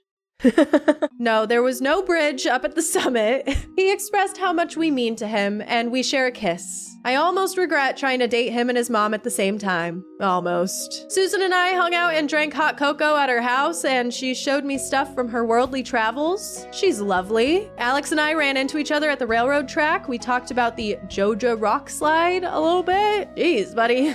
Still on that? It was like 3 years ago. He then confessed to us that he used to be obese, and that's why he works out a lot. Oh my god. Blah, blah, blah. Nobody cares. You know what I care about? Why I'm even over here? The winter star rose at the summit. That's what I care about. I also, okay. I have some explaining to do. I tried to take Key's Crops quest to give me something to do while I wait for everything else to happen. And it actually was such a pain in the ass, and I gave up pretty quickly. So if you see me gather a lot of key beans the rest of the playthrough, sorry about it. Please ignore it, just like I did after I remembered I hate this quest and I don't want to do it. Instead of shipping my raccoon gifted Ferngill Primrose, I wanted to just use it for the flour cookie. We're really close to cooking every dish, and I thought I could get to that faster than shipping. Krobus's 10 hearts recipe is in his shop now, and that's another one down, just one more to go. This is the last few monster goals. There's no better place to get our Void Spirits and Pepper Rex out of the way than the Highlands. And then Dust Sprites in the Dangerous Mines. Love it. I tried my hand at enchanting rings for the first time, which is in the regular game. I just had never combined rings before. I'm sort of a noob in this realm, TBH. There's always new enchanting stuff that I discover each playthrough. It might seem a little late to be doing this, but hey, I'm still hunting for dragon teeth to craft that mini forge, and these stingray are absolutely useless. That's pretty much my last vanilla crafting recipe I have left. The last cooking recipe is waiting for me at the Festival of Ice. Am I going to actually participate in the Festival of Ice? Hell no. I have way more important things to do. We are done dim-a-dome there. Slimes are finished. I'm addicted to enchanting rings now, and guess what? Even though we don't need it anymore, we got the reaching enchantment on the hoe and the watering can. Nice. While I still have quite a few little tasks, we can take a brief intermission to focus on what's really important. Apples. At 9 hearts, we got a cutscene with apples and another cutie pink Junimo. And then at 10 hearts, I heard something going on in the Junimo woods. The pink Junimo had brought apples over to meep out with everybody. And the next time I visited the vineyard, everyone came to Apples' party. That's right. I got the Starfruit Expanded Mastery, and a Junimo came to me in my dreams to inform me that I can now buy the Super Starfruit from their shop. This seals the deal. I'm asking Apples to be my roommate. We don't need a husband. We don't need a hot, sexy, busty witch wife. We need an Apples. We do have the option to either restore the vineyard and have Apples go live with the Junimos, or have Apples move in, and of course, I'm gonna choose the latter. You could go play with your Junimo buddies whenever, but Apples, you belong in my house. Except Apples can't move in just yet. We have to wait a few days until the night market is over. I'm taking advantage of the witch's birthday. I won't be giving her a bouquet and gifting her past 8 hearts. It's too late for that, and that would be awful. To do it to her all over again, wouldn't it? The henchman's storyline is wrapping up too. He's finished his tribute to his former employer, the OG Witch. Former employee of the month over here. He's made a bunch of shrines that do stuff like give you money tree saplings, get rid of moss on all trees forever, monsters invade the valley at night, betrayal, and trading in sludge for life elixirs. I'm perplexed by the betrayal shrine. Apparently I need to be at 10 hearts with Krobus and do a whole Krobus quest that can't trigger in winter. Oh my god, stop with the restrictions already. But hey, it worked! The henchman got his job back as the witch's guard. Hooray! I'm so happy for him. He's clearly very happy too. Olivia at 10 hearts invites us to a party with the governor. Ooh. I showed up and this is cool and all, but there's no dialogue or anything. And yes, this is Olivia's 10 heart event. How boring. What the heck? We share a kiss, but that's literally it. I feel like that sucked. Claire, you suck too. But I'm gonna ask to be your girlfriend because I have to. At 8 hearts, she went to aerobics class. Riveting stuff. We accompanied her to the saloon after. I ordered a salad because she's a salad girl, right? From one of her last cutscenes. And then she asked me about being a farmer. Okay then. We do reach 10 hearts with her on the 21st, but sadly, we did not see her 10 heart event. Now we only have to gift Martin. He is the last one. Of course he is. I now present to you the portion of the playthrough where we start skipping days for efficiency. Yes, I love this game, but we're so close to perfection, I want to just get there. I have a lot of different money-making things going on right now. None are the most efficient, but they are absolutely working for me. I have amassed way too much ancient fruit, like seriously. I'll sometimes cycle between ancient fruit and star fruit in the 3 full keg sheds. Yes, I filled up the very last one. I'm a gamer. Almost. I guess I missed 2 spots. But dehydrators are very much contributing to this wealth too. And animals aren't bad. Every week or 2 weeks or so, I process all their goodies and we make good money there. Sometimes when the stars align, I can even make over $1 million in a night. But that night only comes around once a week, so. Every day, I wake up and check my coop, and there is no golden goose egg. Every day. I should have got more geese. I did so many raccoon quests, guys, and nothing this winter. I already knew we were gonna have to go till spring, but I was just really hoping it would work out. Earlier in the season, I ran out for a quickie in the Crimson Badlands, not just to clear my last monster eradication goal, but to gather up all the void souls for the elixir recipes. And it wasn't until the last day of the season that I crafted all these elixirs and the marsh tonic. But that leaves us with just one more crafting recipe, that fucking dragon tooth mini forge. I need just one more dragon tooth to craft this, and my fish pond is not pulling through. It did once, but never again. So it's time for a volcano run. I also bought my last galaxy soul, so I'm here for cinder shards too. Why not try to finish what we started? Yeah, no, we're gonna need 60 cinder shards. I give up. Okay, so taking until year 4 to get perfection with Expanded. Am I washed? No, it took a little bit longer than I expected, but I had a really robust playthrough here, guys. We've now accomplished almost everything. With only cheesing one thing so far, the golden walnuts. But I didn't cheese any of this. No. I full-assed all of these final spring tasks. The only thing that's really troubling me is this golden goose egg. I really did not anticipate how fucked this was going to be. And our raccoons are no help. I'm kind of glad we made it to spring regardless, since certain cutscenes couldn't be viewed in winter. We were able to still experience these last few hard events. Scarlet finally got to take her dad's truck out on a road trip. We later went on a romantic hike and even shared a little smooch. Krobus's quest also triggered, the one that has to do with the henchman statue. And the shadow people are demanding 20 void souls from me. What the hell? You can't make me. We've surpassed 10 million gold now, so it's golden clock time. I still don't have the golden goose egg. I am at 99% perfection. That's literally the last thing. Chat convinced me to go for just one more raccoon quest, even though I really didn't want to do it. I said yes. And to make it worse, I didn't have any green beans, so I had to grow one myself. But I did it. Oh, I definitely gave it a good old college try. On my way over, I stopped by Andy's to take a look at pictures of the farmers from the past. It felt like a good way to wrap it all up. It gave us good vibes heading into this last raccoon quest. Please give me the golden goose egg. Oh my god, this was such a waste of time. I really should have just bought more geese. It's done. It's Jover. I bought the very last percentage point. I want to be done with it and wrap up this playthrough with a nice little bow. And I'm glad that Apples is the one waiting for us at the summit at the end of it all. I was just thinking about the last 4 years. Yeah, it took me 4 fucking years. We've been through a lot together, haven't we? Oh, it doesn't, the dialogue's not applesified, but look at how far we've come. It's just like regular spouse dialogue, I think. Oh, wait, just kidding.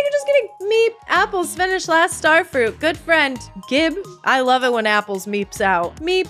Best friend. Always play with Apples? Forever and ever and ever and ever. Oh, that's so cute. That's so cute!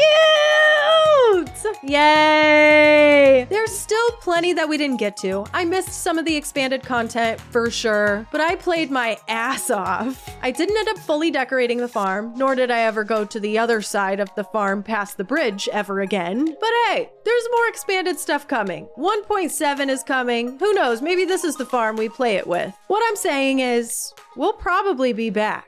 Thank you so much for watching this video. It took a ton of time and effort to throw it all together, so shout out to everybody who works on the videos for the channel. Make sure you subscribe, please, to Liss the Lass on YouTube. That's me. If you're interested in coming to any of the streams, I do stream on YouTube and Twitch at the same time for your viewing pleasure. Whatever platform works best for you, I would love to have you come hang out. Shout out to everybody who donated to our Trevor Project campaign. I can't wait to do another Pride Month campaign next year. It was so successful. It was a smashing hit, a smashing success, and I just am so proud of this incredible community. So stay tuned. We'll definitely be doing another one next year. And thank you so much to Flashshifter, the developer and creator of Stardew Valley Expanded. I thought the mod was amazing in and of itself. It has huge scope. There's a lot going on. Clearly a lot of thought, time, effort, love put into this mod. And while, yeah, I have some complaints, okay, because I'm a complainer, I think it was, at the end of the day, an absolutely